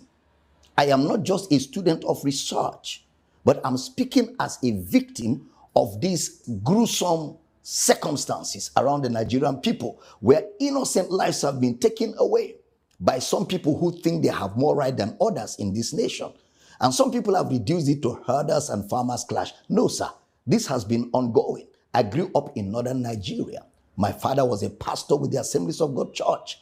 One morning we just woke up in Assemblies of God Church, Samaru Zaria, somewhere adjacent the north gate of Samaru Zaria. My father was a pastor. All of a sudden we woke up in the morning, no provocation, nothing. And the next thing we were hearing was people were just running all over our house and the church with machetes and all of that. The next thing was they started pouring petrol all over the building, both the church and the house, because our house was attached to the church. And the next thing was flames. Everything was burned right down to ashes. We narrowly escaped, found a place where we could shelter ourselves in the military barracks. Eventually, they brought us back to the lecturers' quarters of ABU Zaria. And we had to camp with a family for weeks and months before we could rebuild and start life all over again. That is long. I'm talking about 1986, 87. What about the Metasine situation? Metasine was a sect of the Islamic religion who went around burning and destroying and killing Christians back in the 80s. This is far before there was anything like farmers and herders clash. Then fast forward. What about in the year 2000, where over 2,000 people were killed in Kaduna? Year 2000. What about the over 300 people that were victims of the Miss World in November 2002? All of them, they were not a part of the Miss World.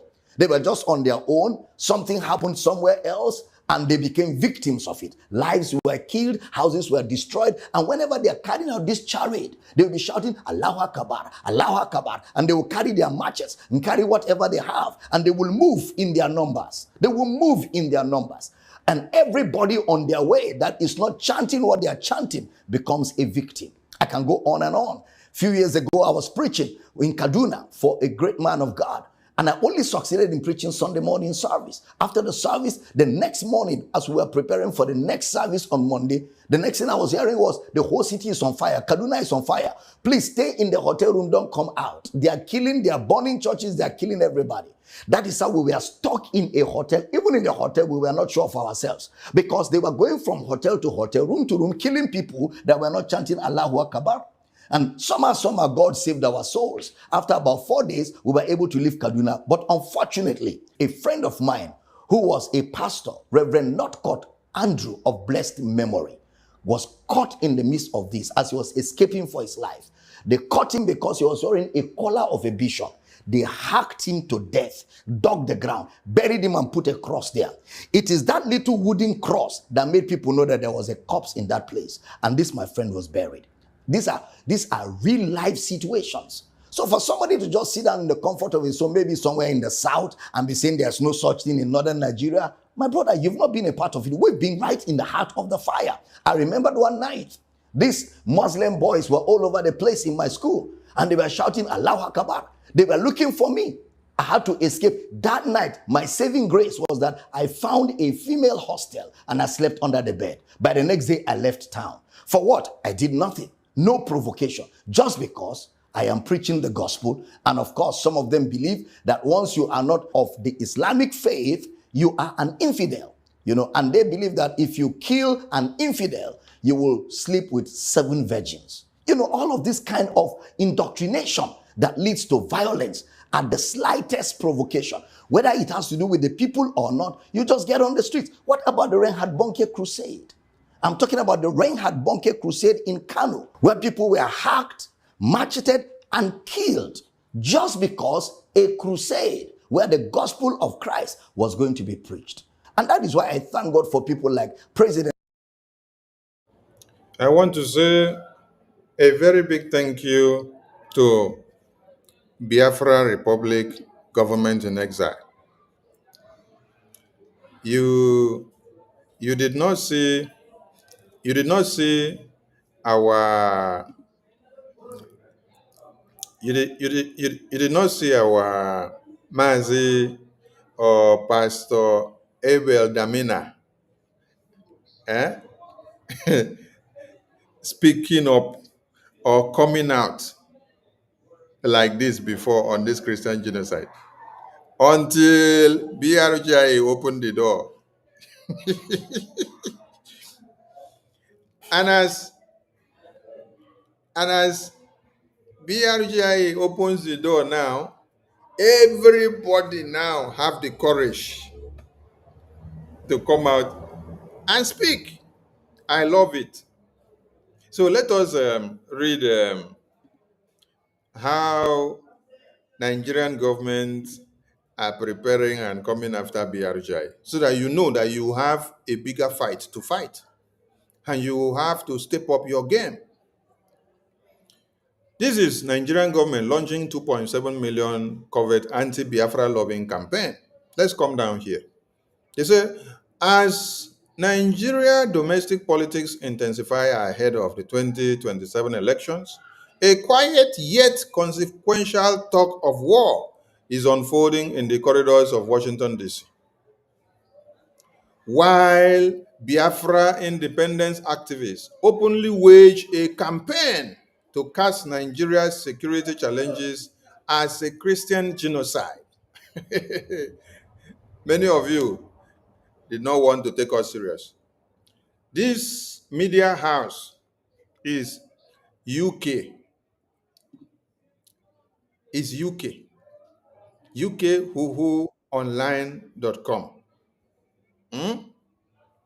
Now, new reporting and sources told whoowho.com that President Tinubu's government is quietly mounting its own counter-lobbying in the United States, signaling a high-stakes battle for narrative control on the global stage. So, if Biafra lobbyists succeed in obtaining congressional backing for sanctions or restrictive designations, they will weaponize the U.S. foreign policy apparatus against Nigeria. Do you not get the point? We have done what? We have weaponized the U.S. foreign policy apparatus against Nigeria already. Because we have done what? We have succeeded in obtaining congressional backing for sanctions or restrictive designation of Nigeria. Are you getting the point? It is happening already. So, we have succeeded in weaponizing the U.S. foreign policy apparatus against Nigeria. And so, this says, for Tinubu, that will translate into additional international pressure on its security forces, diplomatic isolation, and credibility damage on one diplomatic source. Are you people seeing it? That Nigerian government is in one chance BRGIE has succeedingly weaponized the US foreign policy apparatus against Nigeria. BRGIE has successfully weaponized the US foreign policy apparatus against Nigeria. And you all need to do what? To wake up and support BRGIE.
So, Biafran people are at this time supposed to know that they have done noble in Washington, D.C.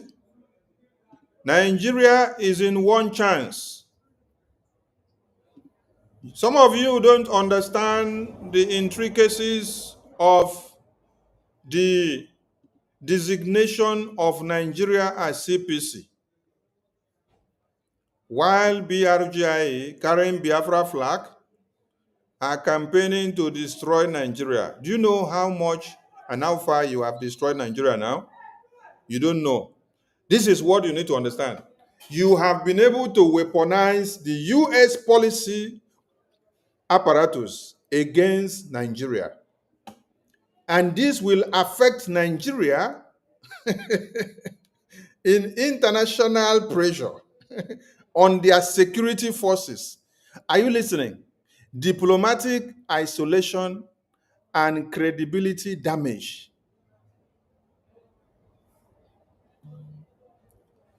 Now, let me come back here. That this will translate into additional international pressure on the security forces of Nigeria. Now, let me explain this one to you. Did you now see that the Nigerian military forces, they are under international pressure now? Do you now understand it? The designation of Nigeria as a country of particular concern is one method of putting Nigerian military formations on international pressure. And this will be wobbling Nigeria like this. They are shrinking. This is a systematic pattern of you getting Biafra. And you have to wake up to support BRGIA. You have to wake up to support Biafra Defense Forces. Because we have been able to do what? Weaponize the US foreign policy apparatus against Nigeria. The designation of Nigeria as a country of particular concern has granted us the avenue to see sanctions on Nigeria, restrictive designations. We have, by this very act, weaponized the US foreign policy apparatus against Nigeria. And one thing that you have to start saying first is that there will be and there must be additional international pressure on the military formation or security forces of Nigeria. And that is happening already. It is in motion. You can see that they are in disarray.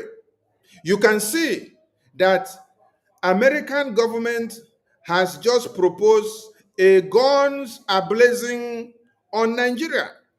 Since you heard that, you see that the military formations of Nigeria are in disarray.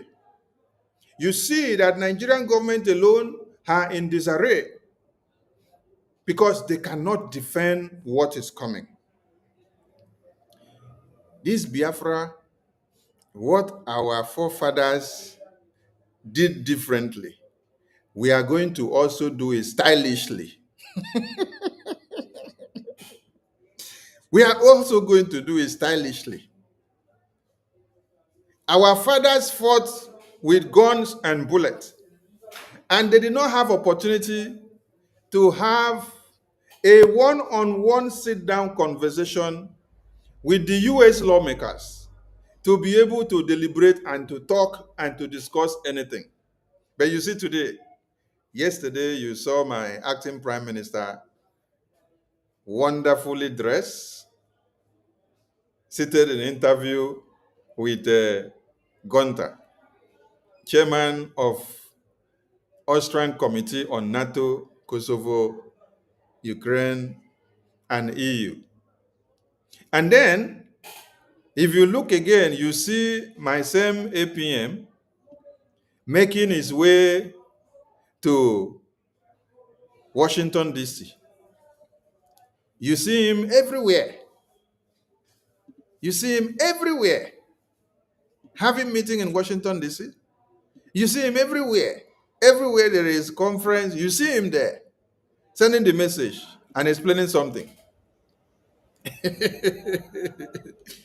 Now, something is happening. I want all Biafrans to understand something. That your freedom is here. And you need to understand the implications of Nigeria being designated as a country of particular concern.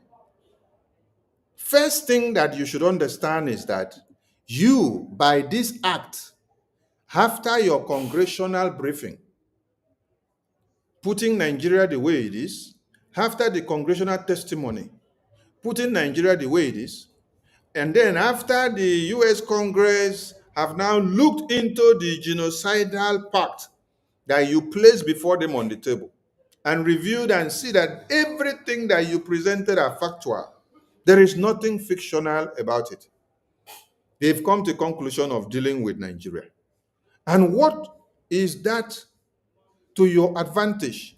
Number one is that you have been able to weaponize U.S. foreign policy apparatus against Nigeria. And then the next thing you will see that this will translate into additional international pressure on the military formations and security forces of Nigeria. Then the next thing you will see is that there will be diplomatic isolation to Nigeria. Because of them being a country on a red list, there will be diplomatic isolation on Nigeria. When there is diplomatic isolation on Nigeria on the international table, what do you think will happen to Nigeria? American government is helping you to weaken Nigeria small so that you can gain your power to gain your independence. This is credibility damage. Credibility damage. Credibility damage. It is time for all of you to put all your asunders aside. It is time for all of you to keep your hatred and personal issue aside as a fellow Biafran. But come into BRGI and support financially. Because we have gotten Nigeria on their balls. Yes, we have grabbed their testicles and we are squeezing it. And they are crying now. They are crying now because number one is that we have gone to the point of weaponizing U.S. foreign policy against them. Yes. All those apparatus of foreign policies are now against Nigeria because they are on the red list. Now, let me ask you, on a normal ground, will the security or military formation of Nigeria be threatened when they heard that American military are coming to crush the terrorists? Are they supposed to be threatened? No. It's because you are on the CPC list. That is why you will now become endangered species to international pronouncement. Everything that international community will be saying now will be a pressure kind of on you. And this pressure is coming on the security forces of the country because when your military formation is alive, they are not afraid of anything. That means your country is alive. When your military formations are volatile, they have become so vulnerable and they are dying. And as we speak, they are dead already. So, the CPC designation of Nigeria is one that Biafra Republic government in Israel have successfully opened a door for more sanctions on Nigeria and more restrictive designations on Nigeria, and also weaponize the U.S. foreign policy apparatus against Nigeria. So this now is translating into international additional pressure on the Nigerian military formations. Then you're going to see diplomatic isolation as well. Then you're going to see credibility damage. Credibility damage. So it is opportunity for all Biafrans to now wake up.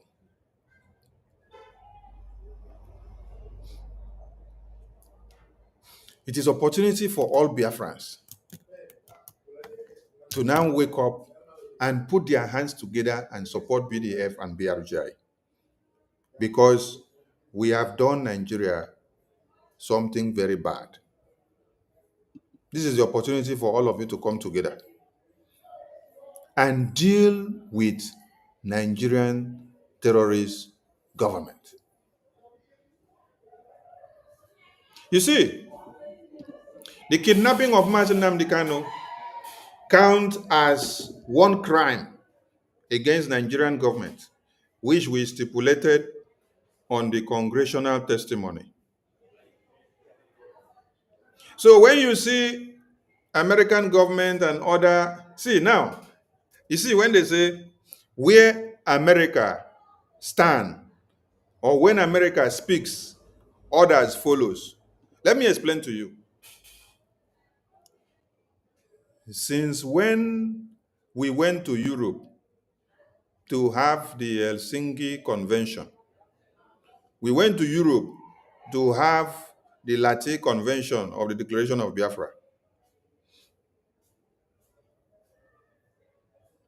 Did you hear it speak volume? Did not speak volume more. And America did not even comment on it. Now we came back to America July, August, September, October. We did just few things. And now fire sparked in America. Now, since ever that we did not come to America physically to have a congressional briefing, did you hear American foreign policy makers speak about Biafra? Did you hear them speak about the Christian genocide? Did you hear them take the issue of Nigeria very serious? No. But immediately we held the garment of American Congress. We entered there, we delivered the message boldly. We sat down there, we testified We gave them evidence against Nigeria. It emboldened American government with the courage that we had to now start looking into Nigerian issues. And when American government has started speaking, every other part of the world now starts speaking. The question is, why didn't Europeans speak before when Donald Trump or when American lawmakers did not speak about Biafra and the Christian genocide? Why didn't China speak about the Christian genocide in Nigeria when Donald Trump government or when American lawmakers did not speak?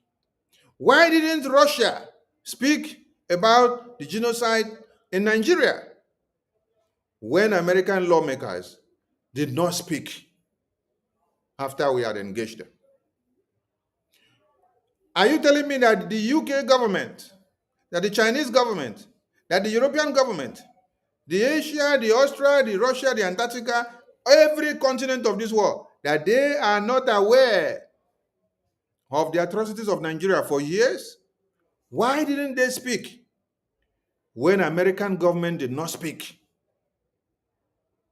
So they waited until when we rekindled the fire by grabbing the garment of the American Congress, going inside the White House, testifying and giving all evidence.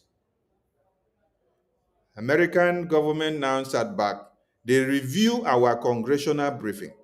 They review our congressional testimony. They add and minus. They juxtapose and saw that all what we said were factual. They went into investigation. They started speaking. Immediately they started speaking. That is when Europeans now started amplifying on what American lawmakers have said. That is when you now see lawmakers in UK also start speaking to amplify their voice on what American lawmakers have started pronouncing. That is when you now see people from Russia, you now see people from China, you now see people from Europe. They now start speaking, amplifying the voice of what American lawmakers have already spoken. If we did not held the garment of the US Congress and drag them till they start speaking, every other part of the world leaders would not speak because they will see it and keep quiet because they want to see Nigeria continue. Not minding the massacre of babies, women, and children. But only America have the courage to call a spade a spade. Every other countries, every other continent, they ignore. They say it is not their business. They only focus on the business deals that they have with Nigeria. They don't bloody care about how many babies, women, and children are massacred. Do you now understand when we say, when America speaks, others follows? Every world leader is keeping quiet and ignoring your cry on a daily basis. They wait until when they see America say something before they will come and also mimic. They just come to mimic. Some of them are not saying it with all their heart. They come to mimic what America has said so that you will not say, oh, they did not say something. Why is it that it's only America that has the plight of the Christians at heart, but every other country ignored the genocide of Christians in Nigeria and in Biafra land?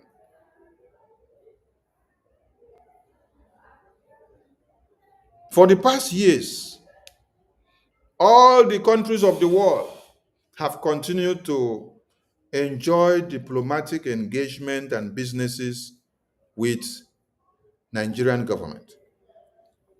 And they look away from the genocide that is happening in Nigeria until BRGI grabbed the hems of the garments of the American lawmakers and tell them, I will never leave you unless you look into my case. I will never leave you unless you look into my case. And now American lawmakers have spoken, and then the world leaders can now start putting their voices. Ask somebody a very simple question. Why has Russia, China, Europe, UK, Asia not spoken about the Christian genocide since 2002? Why have they not made any step to sanction Nigeria for the Christian genocide since 2002? Why is it that for the past 10 or 20 years, is only America that sees the importance of sanctioning Nigeria for supervising the genocide on Christians? Donald Trump did it when he was the president in 2018. And he has come back again. American government is still doing it again. Why is it that it's only America that have the interests of Biafrans at heart? But the Europeans, the European Commission, they have done so well by aligning with Nigeria because of oil and gas to imprison our prime minister. So if American government were also putting Nigerian oil and gas on the table, they would have imprisoned our acting prime minister now. Yes. American government would have imprisoned our US North and South American rep now. American government would have imprisoned our deputy North and South American rep now. American government would have imprisoned our minister Love now. American government would have imprisoned our minister Akuta now. American government would have imprisoned our minister Mazi Chima now. American government would have imprisoned our COS Mazi Amobi now. American government would have imprisoned all our leaders, reps and admins that we have in America now, if they put the oil and gas interests of Nigeria on the table. They would have shut down our Biafra Republic government in exile headquarters now, and then imprison all of us in America. They would have locked all our officials in the US now up, just like Europe have done for Nigeria, because of their interest of oil and gas.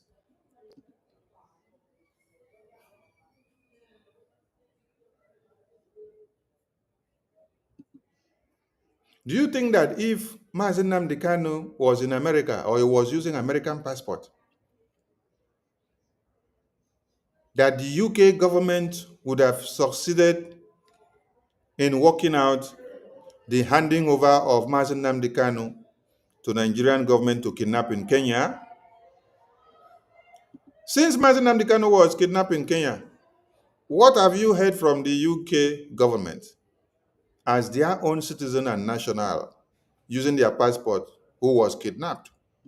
They wouldn't say anything because they know Nigeria is where their interest lies. So if Nigeria come to the UK and kidnap Mazi Nnamdi Kanu, they will even work it out for them. Talk less of being in Kenya. I salute all Biafrans, and I'm calling on all of you to come out tomorrow and support BDF, support BRJ, because we have a big battle to carry out. We have done so much and we are going forward. So like I said, we have been able to weaponize the US foreign policy against Nigeria. And this will also translate into what? International pressure on the Nigerian military terrorist formations. And it is happening, and you can see it now. And Nigeria is going to face diplomatic isolation. Nigeria is going to face credibility damage. This is what awaits Nigeria with this designation of Nigeria as CPC.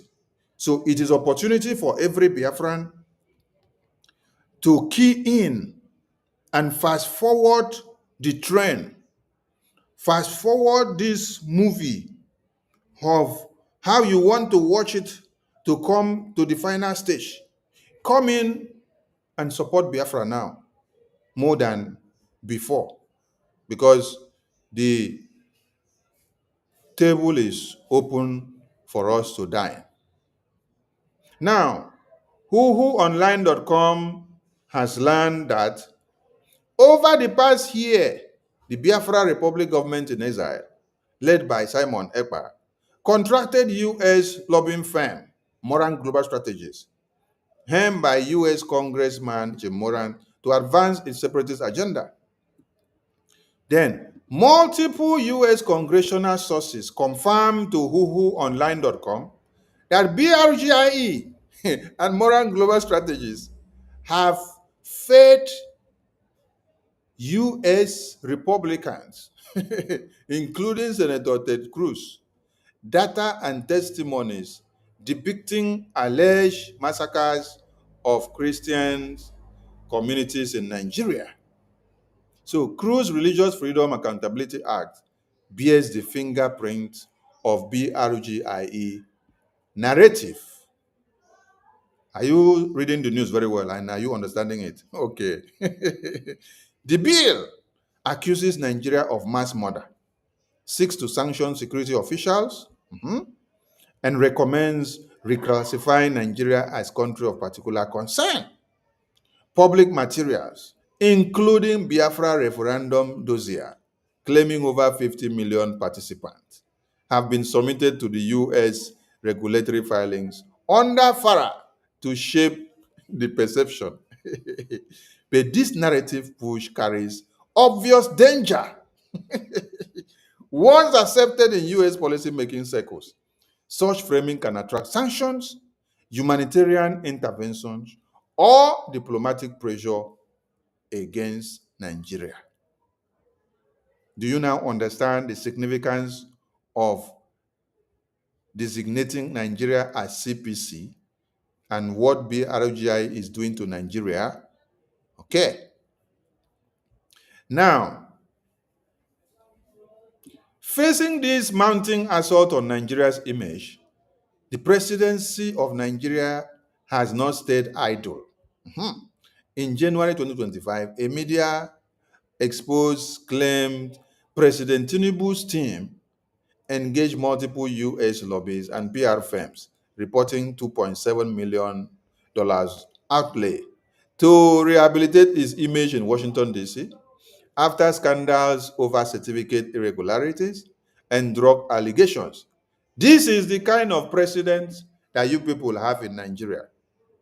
A president that is lobbying to erase his name from the system because of his narcotic business and certificate scandal. Now, when you look at the news that has been circulating for days now, you can see that American government are going after some of the narcotic vessels. And let me bring something to the screen. I hope I see this thing very fast because we don't have much time to waste.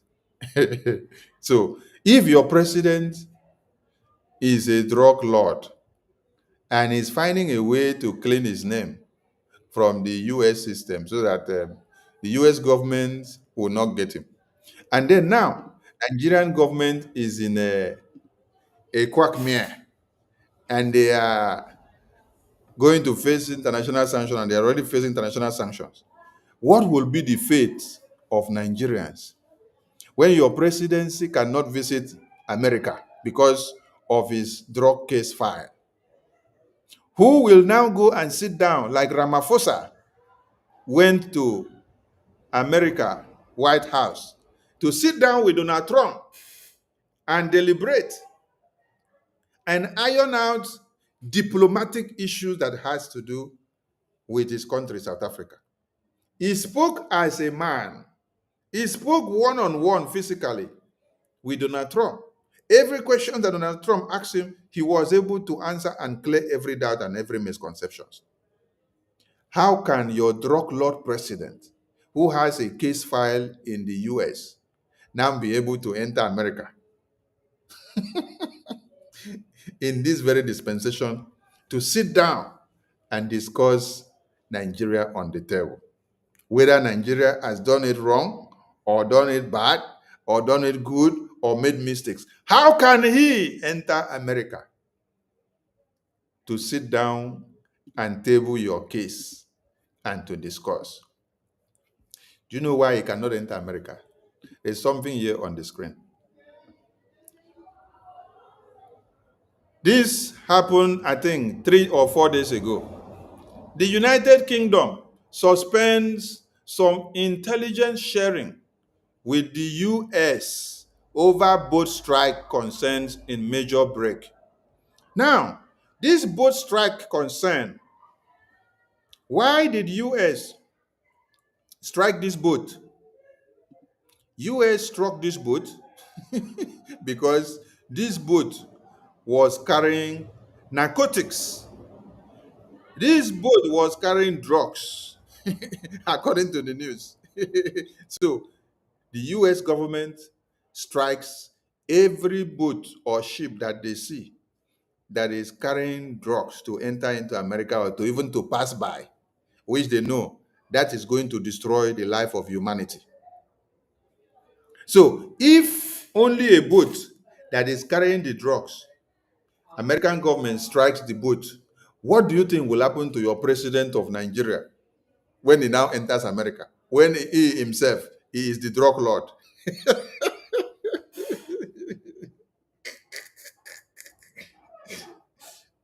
When your president of Nigeria now happens to be the drug lord himself, what do you think will happen to him if he enters America? Don't tell me that American government will bomb him the way they bombed the boat. But the fact here is that the drug lord president cannot enter America to go and sit down one-on-one and discuss with the president of America or the lawmakers of America for anything for you as a Nigerian. Why? Because he has a case like this that is lingering. This is the case that is lingering that cannot allow him to be there. Do you see what is on the screen? In January 2025, a media exposed claim President Tinubu's team engaged multiple US lobbies and PR firms, reporting a $2.7 million outlay to rehabilitate his image in Washington after scandals over certificate irregularities and drug allegations. This is why, as Nigeria is in problem now, in this time of diplomatic isolation now, in this time that we have been able to weaponize US foreign policies against Nigeria with all the apparatus now, at this time that we've been able to see that sanctions go to Nigeria now, the Nigerian presidency cannot visit America to sit down one-on-one to discuss. Who did you see that visited America? It is some of his cabinet members, whether the Minister of Foreign Affairs, the ambassador from here, they now go. They sit down. Even Buala was one of the people that went, the same Buala that told Nigerians that if you give Tinubu 100 years, that Tinubu cannot make any change in Nigeria. It is the same Buara that is the one that Tinubu now sent to go to America to now go and start defending Tinubu. This is Buala. Let me show this one on the screen. So imagine the kind of people that wants to go and defend Nigeria now. Look at them. This is in 2023. Buala said, if you give Tinubu 30 years, nothing will work. He cannot do anything, cannot change anything in Nigeria.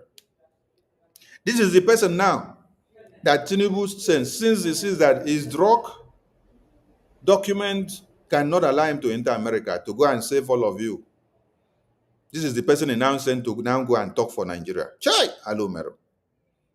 And Tinubu seeing that if he doesn't shut many of these his critics' mouth down, that they will come to destroy him, he had to pick all the Agberos, all the criminals, all those that knew many things about him, that were exposing him. He packed all of them and gave them position in his government. That is why you see somebody like this one that told the entire world that if you give Tinubu 30 years, nothing will work in Nigeria. He's now the personal assistant to Tinubu, speaking for Tinubu and going to America to go and speak. And we saw that our Mazi Elias, he gave him basbos. If you are on Twitter, you will see what Mazi Elias has done to this man. He's giving him basbos, where he made everybody to know that both the president of Nigeria and the vice, they are all criminals. let me see if I can bring Elias post, because it's quite interesting. We love our Mazi Elias. The way he's giving it to them, woto, is quite interesting. Here it is. You can see the post. our Mazi Elias told them that Nigeria is running a country with a drug baron president and vice president, tied to Boko Haram, running a government complicit in genocide. So Nigeria equals to theater of absurd. So these are the people. You see, the president is taking something in the nose. You now see the vice president having dinner with Boko Haram terrorists. So this is the kind of country that you people this is the kind of country that you people call your country, and some of you are very proud of it. Your vice president is enjoying life with Boko Haram terrorists, and then your president.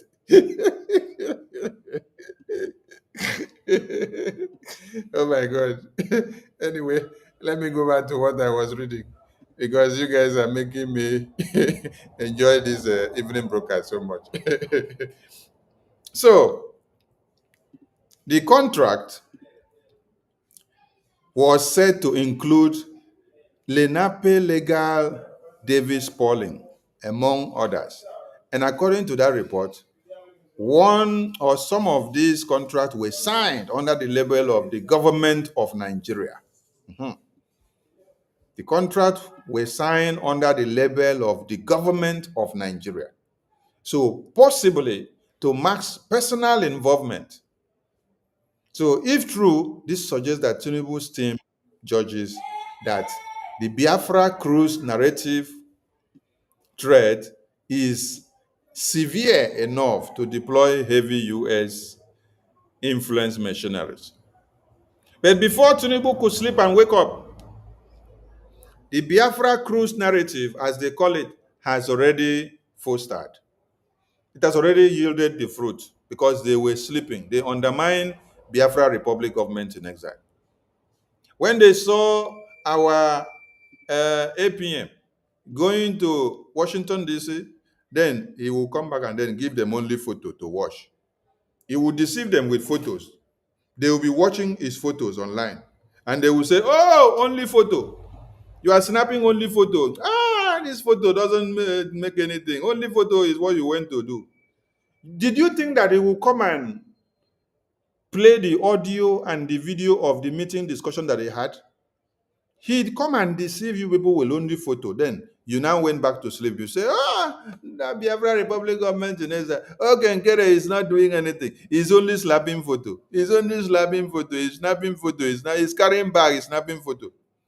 But today, all of you now have seen that the photo that Nkere was giving you people to watch, there was something behind the photo. And now you are all crying. Nigeria is crying now because of the photo that they have been watching. You were watching only photo. You enjoyed the photo of Okengera. You say it's Photoshop, Photoshop, Photoshop. Today, what is happening to the Photoshop photo of Okenkere and Senator Ted Cruz? Hey, from Photoshop of Okenkere to Nigeria being sanctioned, just like that. Una sleep, wake up. Una see say Photoshop of Okenkere, una say that Photoshop, it don't become sanctioned to Nigeria. This is how you people will sleep in Nigeria and wake up and see yourself in Biafra, because you will not still take us serious. Yes. God will harden the heart of Pharaoh to the point that you will continue to remain adamant. You will continue to remain stupid. You will continue to remain blatant in whatever we say. We will call you and say, come and join us. You say, no, we are not making any difference. We are not doing this. We are not doing that. And by the time you sleep and wake up, you will see that another sanction has been dropped on Nigeria. This first one alone is the beginning. Another sanction will soon drop on Nigeria. As it stands already, the military formations of Nigeria is on international pressure because we've been able to weaponize the U.S. foreign policy apparatus against Nigeria. And there is going to be international diplomatic isolations, credibility damage on Nigeria. You people are taking BRGIA for a joke. But Nigerian government are confessing here. The UK government media houses that went to do investigation, they are confessing of what BRGIA have been doing behind the scene and what has come out to play in the physical, which many people did not take us serious. Because they were calling it Biafra Cruise, Biafra and Cruise narrative. That is how they were calling it. But now, the Biafra and Cruise narrative, the Biafra and Cruise narrative has become something else. And Nigeria is going into coma. Imagine that Nigerian government officials are traveling to America all of a sudden to come and have meeting in America. Since Tinubu, let me make it clear to some of you. Since Tinubu came into power, Tinubu dissolved the ambassadors that were available in where? US. He did not care to appoint new ambassadors because he took it to be useless. Not even international lobbying, because they were not taking Biafra Republic government in Israel to be serious. Those that they have paid to destroy and disturb us were guaranteeing them that Okenkere cannot go to anywhere. Okenkere cannot achieve nothing. Okenkere cannot do anything. That the Nigerian government should go and relax. That Okenkere is not, that he cannot give anything, cannot do anything, cannot touch them. So they went to sleep. But they sent them to come and attack our finance. They attack. We shrink them off. They now went to go and bring account information to be reading it on social media. Chioma and Ruby Nadi and Emma and Ajare, they were reading our bank account information in America to everybody on the media so that Nigerian government can know what to do. They thought they have destroyed us. We're just acting like zombie. We just kept quiet and we were acting like zombie. When everybody say, hey, Minister of Information, why are you not responding to the movement of account of BRGI that Emma and Chioma and Ruby Nadi and Vama are sharing on the social media? I said, media team, ignore them. We have something important that we are working on. And they were making noise everywhere. After they have blocked website for 3 months, as you were busy attacking and spreading our bank statement on the social media, we were busy cooking something. And Nigerian government and now we're calling it Biafra Cruise narrative. Nigerian government says it is Biafra Cruise narrative. Now, Biafra Cruise narrative has given the fruits. Yes, and Nigeria is sanctioned. CPC. And if you don't know the intricacies or the importance or the meaning of what this CPC means to Nigerian government, one, it means that we have been able to put restrictive sanctions and measures against Nigerian government. We have also weaponized U.S. foreign policy apparatus against Nigeria. We have also activated international diplomatic isolation against Nigeria. We have also activated credibility damage against Nigeria. We have also activated international pressure on Nigerian military formations. How many things are that? Go to the library and find out the meaning of everything that I said. If you did not understand, ask your pastor to explain so that when you see the next thing that is going to happen, you will know that Biafra cruise narrative is playing in. Stop undermining the Biafra Republic government in exile.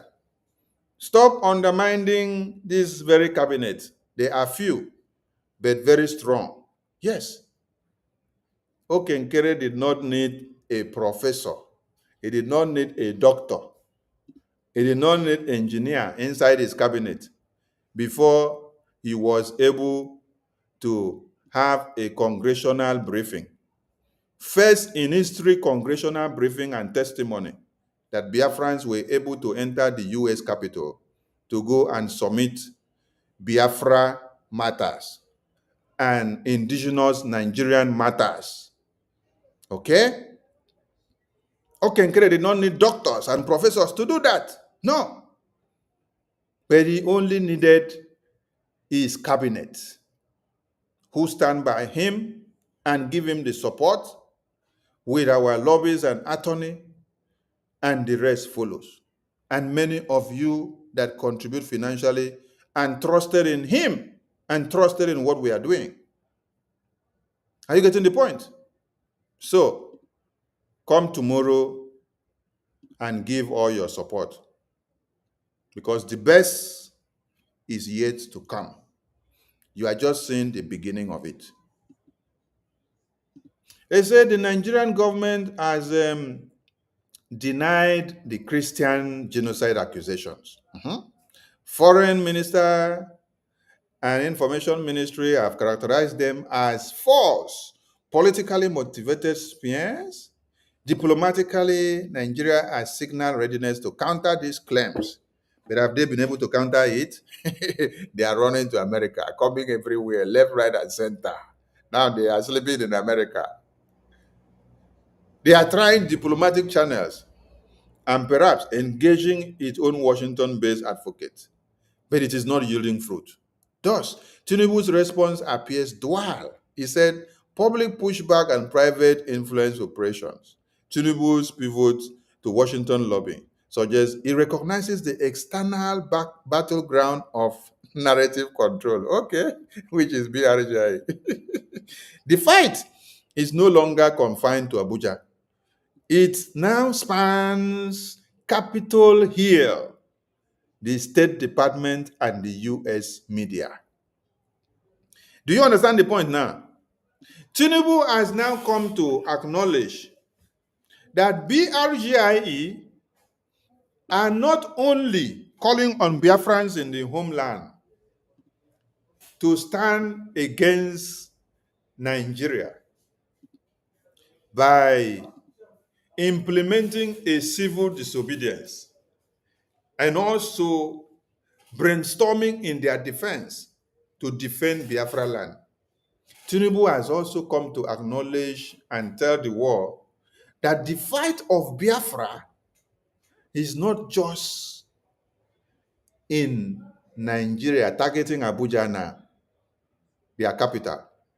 That Biafran people, Biafra Republic government in exile, have now expanded its powers down to the Capitol Hill of the US government and down to the State Department of the US government and down to the US media of America, because they follow us, they read every publications, they visit the US congressional website, they see all the testimonies that we submitted. Norman? And they also watched the congressional testimony. That is why you hear them say that the fight is no longer confined to Abuja, that it is now spans Capitol Hill. What did you see in Capitol Hill? Capitol Hill is where Biafra Republic government in exile went to have this congressional briefing here. This congressional briefing here was held in the Capitol Hill. In the Capitol Hill, the White House, the U.S. congressional briefing was held in Capitol Hill in the White House, in the headquarters of Washington, D.C., headquarters of America, where decisions are made. So you, oh, hello, Mero. God bless this BRGI. God bless this Okenkere. Honestly, God bless this Okenkere. Yes. God bless Elias. God bless Dabiri. God bless the entire BRGI cabinet. Yes. God bless all of you for the wonderful work you've done. Your congressional briefing has been spotted and explained in a phrase by the UK government and Tinubu government. They acknowledge that you are not just now showing them Biafra independence in Nigeria, that you have taken a stand to go to where? The Capitol Hill. The Capitol Hill. Capitol Hill of America. That you had to go and do what? Stage a congressional briefing where you now give testimony against Nigeria and portray and display Biafra on the table in Capitol Hill. So that means they are getting the message. They read everything and they saw you. They saw all of you. They saw all of you in the congressional briefing. And they took record of it. And then every testimony and document that you have submitted to the U.S. Department, they have been seeing it. They read through it. And every publications that the U.S. media carries in favor of Biafra, they are reading it and following up and seeing it. Are you getting the point? Let me read this one for you now, so that you will see that they are even quoting the document that we submitted, which is available in the U.S. Department. See, I'm here. They say a digging problem is opacity. And then they say U.S. law requires lobbyists working for foreign principals to register under FARA. Are you getting the point? U.S. law requires lobbyists working for foreign principals to register under FARA. That means BRGI have been able to have power to the point that they have a lobbyist that can register foreign principals under FARA. Every Biafran Republic government in exile document and everything that is done in the State Department, you will see it under FARA. Now, some of you don't understand what FARA means. I want to open one document. I will open one document in the US website so that you will see what the FARA is talking about.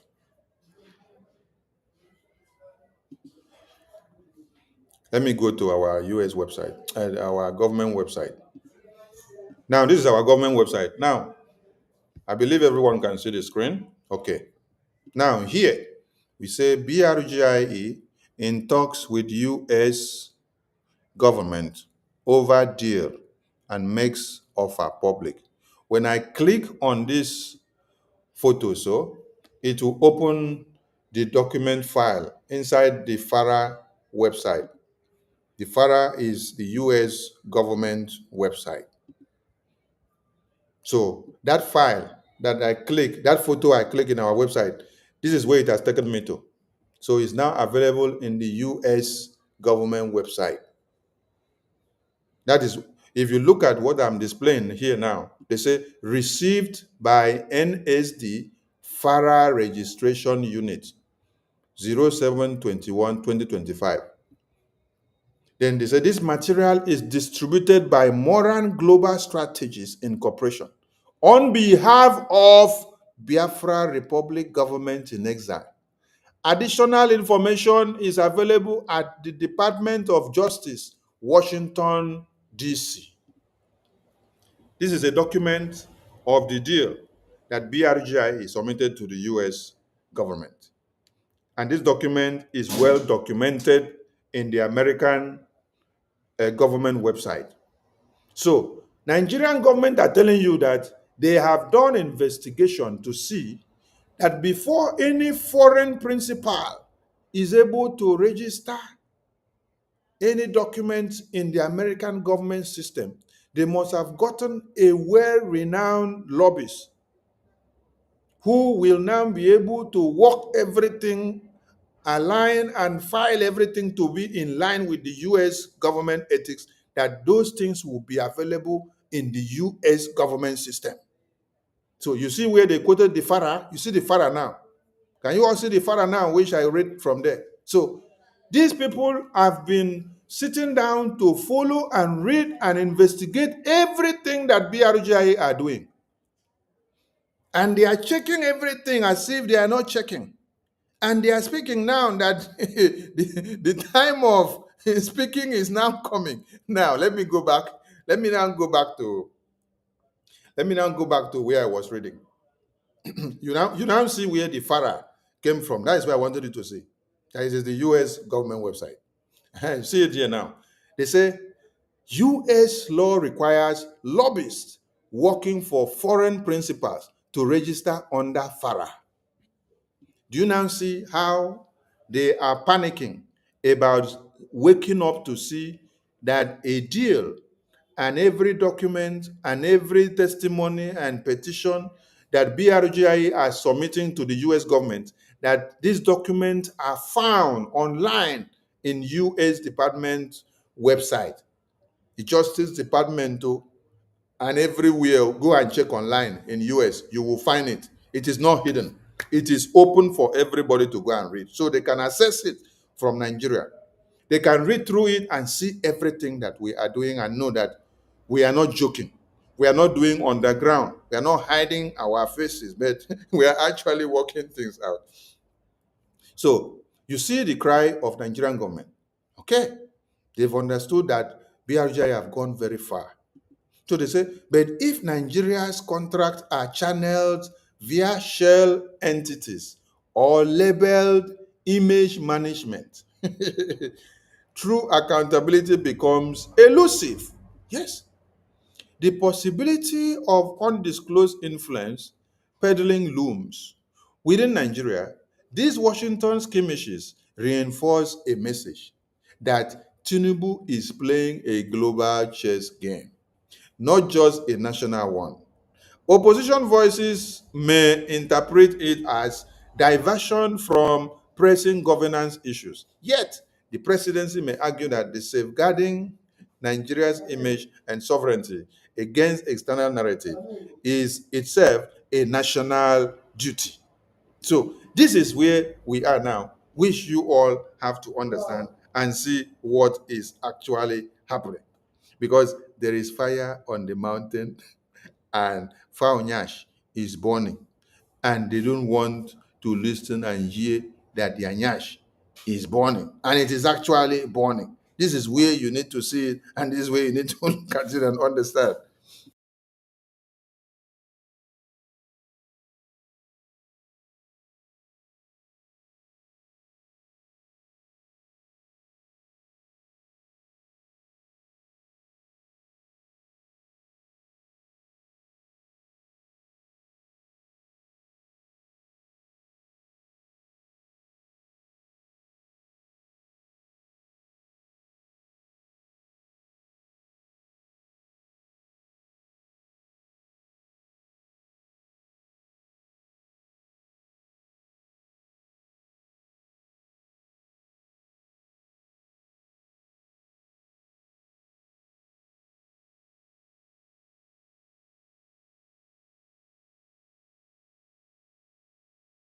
So looking at one Nigeria today and looking at the situation that BRGI have knocked them put, it is evident that Biafra is here and we are going very fast. I think we are even going faster than we used to go when our PM was here. Because within July, August, September, October, I know what we have done within these 4 months. And everything is playing out. The result is packing everywhere. And the last one now that just happened is the one that has blown Nigeria off. The stability of Nigeria now cannot be determined. Everywhere is burning. Everywhere is burning now.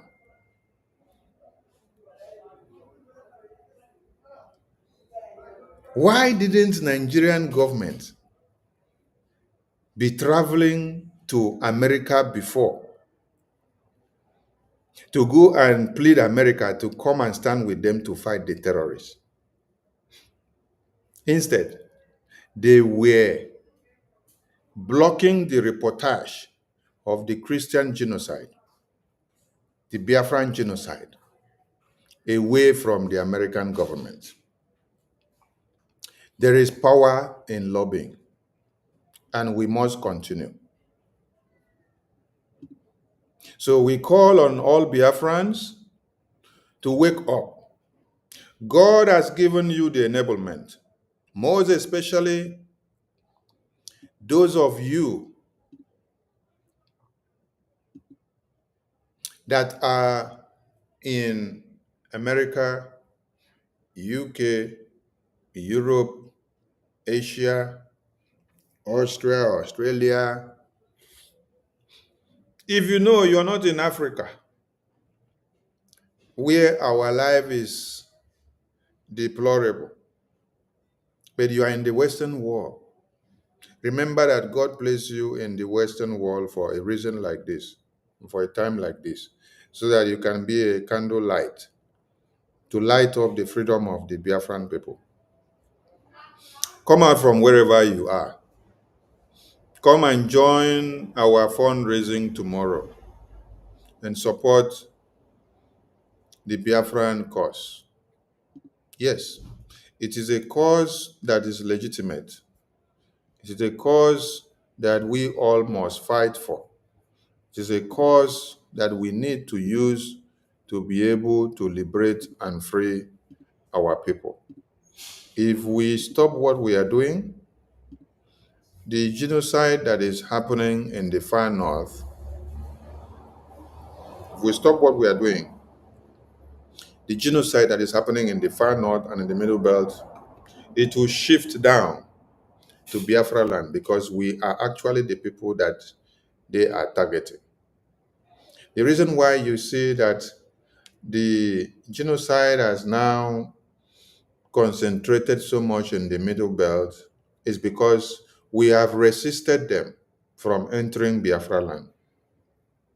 We have sacrificed in the cause of this resistance and fighting them back. Many Biafrans have died. Many have sacrificed their lives for this to be. So that is why the sacrifice that we do is useful. So do not allow the sacrifice that many people do to become useless, because we are just starting this fight in a different phase. So come and join, please, and give all the push so that we can be able to achieve the Biafra that would have taken us 10 years. Let us do it and get it in 3 to 2 years. Yes, because with all the resources in our hands and with all your support financially and your commitment, we can get it done. Come out and support Biafra Defense Forces.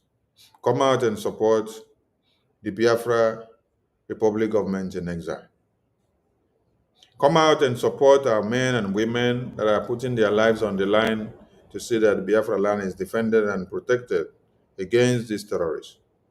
Know ye that you have legitimacy in fighting for your independence, because Nigeria is the worst place for a Christian to live and to exist. So you are a Christian. So if Nigeria has been mapped out for you to be the most dangerous place for you to live, that means your self-determination of having your own separate state is legitimate. But it is now incumbent on you to wake up and amplify it so that it will now become a reality. Don't wait on the fence for others to do it for you to later come and join. Come and join it and make it to happen so that you will be recorded as part and parcel of the people that made it happen. I salute all of you, and I say from me, from here, we see you all tomorrow, and do not miss the fundraising tomorrow. Please log in and give your quota. Ndewo from here.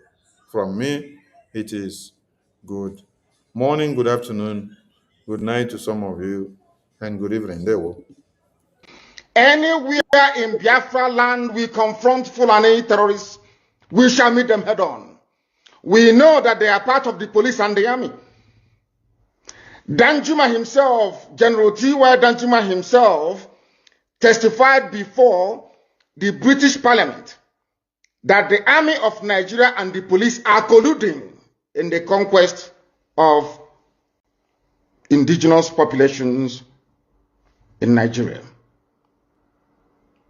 And we are no exception to that very horrible and sinister conspiracy. The police we have in our land are terrorists in uniform. The army we have in Biafra land are basically terrorists. They are there to aid and to support Fulani Janjaweed advancement to the Atlantic Ocean. And we are there to stop them, and we are stopping them and will continue to stop them. A few days ago, as I said, we embedded our men and women of the Northern Command of Eastern Security Network. When we said Northern Command, people were confused. Biafra land is a nation. We have Northern Biafra, we have Central, we have the South, which is the coastal region, we have the East, and we have the West. When I talk about the Northern Command, I'm talking about the northern part of Biafra land, which incidentally starts from Benue State. So we are right to be there. If you don't want us to be in Benue State, quietly go back to Abuja and appeal to them. Tell them to release Igbo people in Benue and carve them back into Ebonyi State, where they should belong, or Enugu State, as the case may be. Therefore, anybody, you know, one thing about Nigeria is that anywhere in Biafra land we confront Fulani terrorists, we shall meet them head on. We know that they are part of the police and the army. Danjuma himself, General T.Y. Danjuma himself, testified before. We have 3 ex-former presidents of Nigeria. They all said Nigeria is a mere geographical expression, that is never a country, that the British government trying to make it work, but the people are not united. It's not working. Tafawa Balawa said it. Nnamdi Azikiwe, former president, said it. Former President Goodluck Jonathan. They all acknowledge that Nigeria is not a country. Why are we forcing these people to be together? Why they are different people? So we urge EU to do the right thing. Thank you very much. Thanks a lot. And this was my interview with the Prime Minister in exile of the Biafra Republic, a powerful personality who calls the European Union and the United States of America to recognize the Biafra Republic, to stop the genocide against Christians in Nigeria. And ex-Nigeria is the much better way for the world, much better, of course, for the Biafra people and for the Christians in Nigeria. It will be a stable partner for trade and for security and for prosperity for the Biafran people and as well for the free world. And I thank you very much, Mr. Prime Minister. And also let me say that I will continue my fight towards freedom for Biafra. Okay. And it's a big honor that you have been joining our show. Thank you very much. I just want to remind the EU as well that the Gulf of Guinea is in Biafran territory. They should remember what is happening in Yemen by the Houthis. If the Gulf of Guinea, if they allow this terrorist Nigerian state, because it's a terrorist state, with these terrorists, if they, for example, capture Biafra land, know that the Gulf of Guinea, they will disrupt trade, but we Biafran will resist. We'll make sure that we are free, and we want to remind them that when it comes to the business interest, we are open to negotiate, to do business with them. I think we will be the best ally to make sure that from the West African Sahel, we will checkmate the terrorists. Because what they are doing, they're trying to capture both Biafra land, Nigeria, or the surrounding West Africa, especially Biafra land, to attack EU from there. They should recognize Biafra so that we all can counter this terrorism and fight together. Thank you. The time is now. Biafra is here, and our leader, Mazi Nnamdi Kanu, must be released. The Nigerian terrorist state don't have the right to still be holding him because he commit no crime. And our leader, Mazi Simon Ekpa from Finland, he needs to be released. He's just a freedom fighter. Every country in the world fought for their freedom. United States of America fought for their freedom, 1776, from the Great Britain. So Biafra is fighting a just cause for freedom. Thank you very much. Thank you, Mr. Prime Minister. All the best from Austria, from Vienna. Thanks for joining the show. Thank you very much. You're welcome.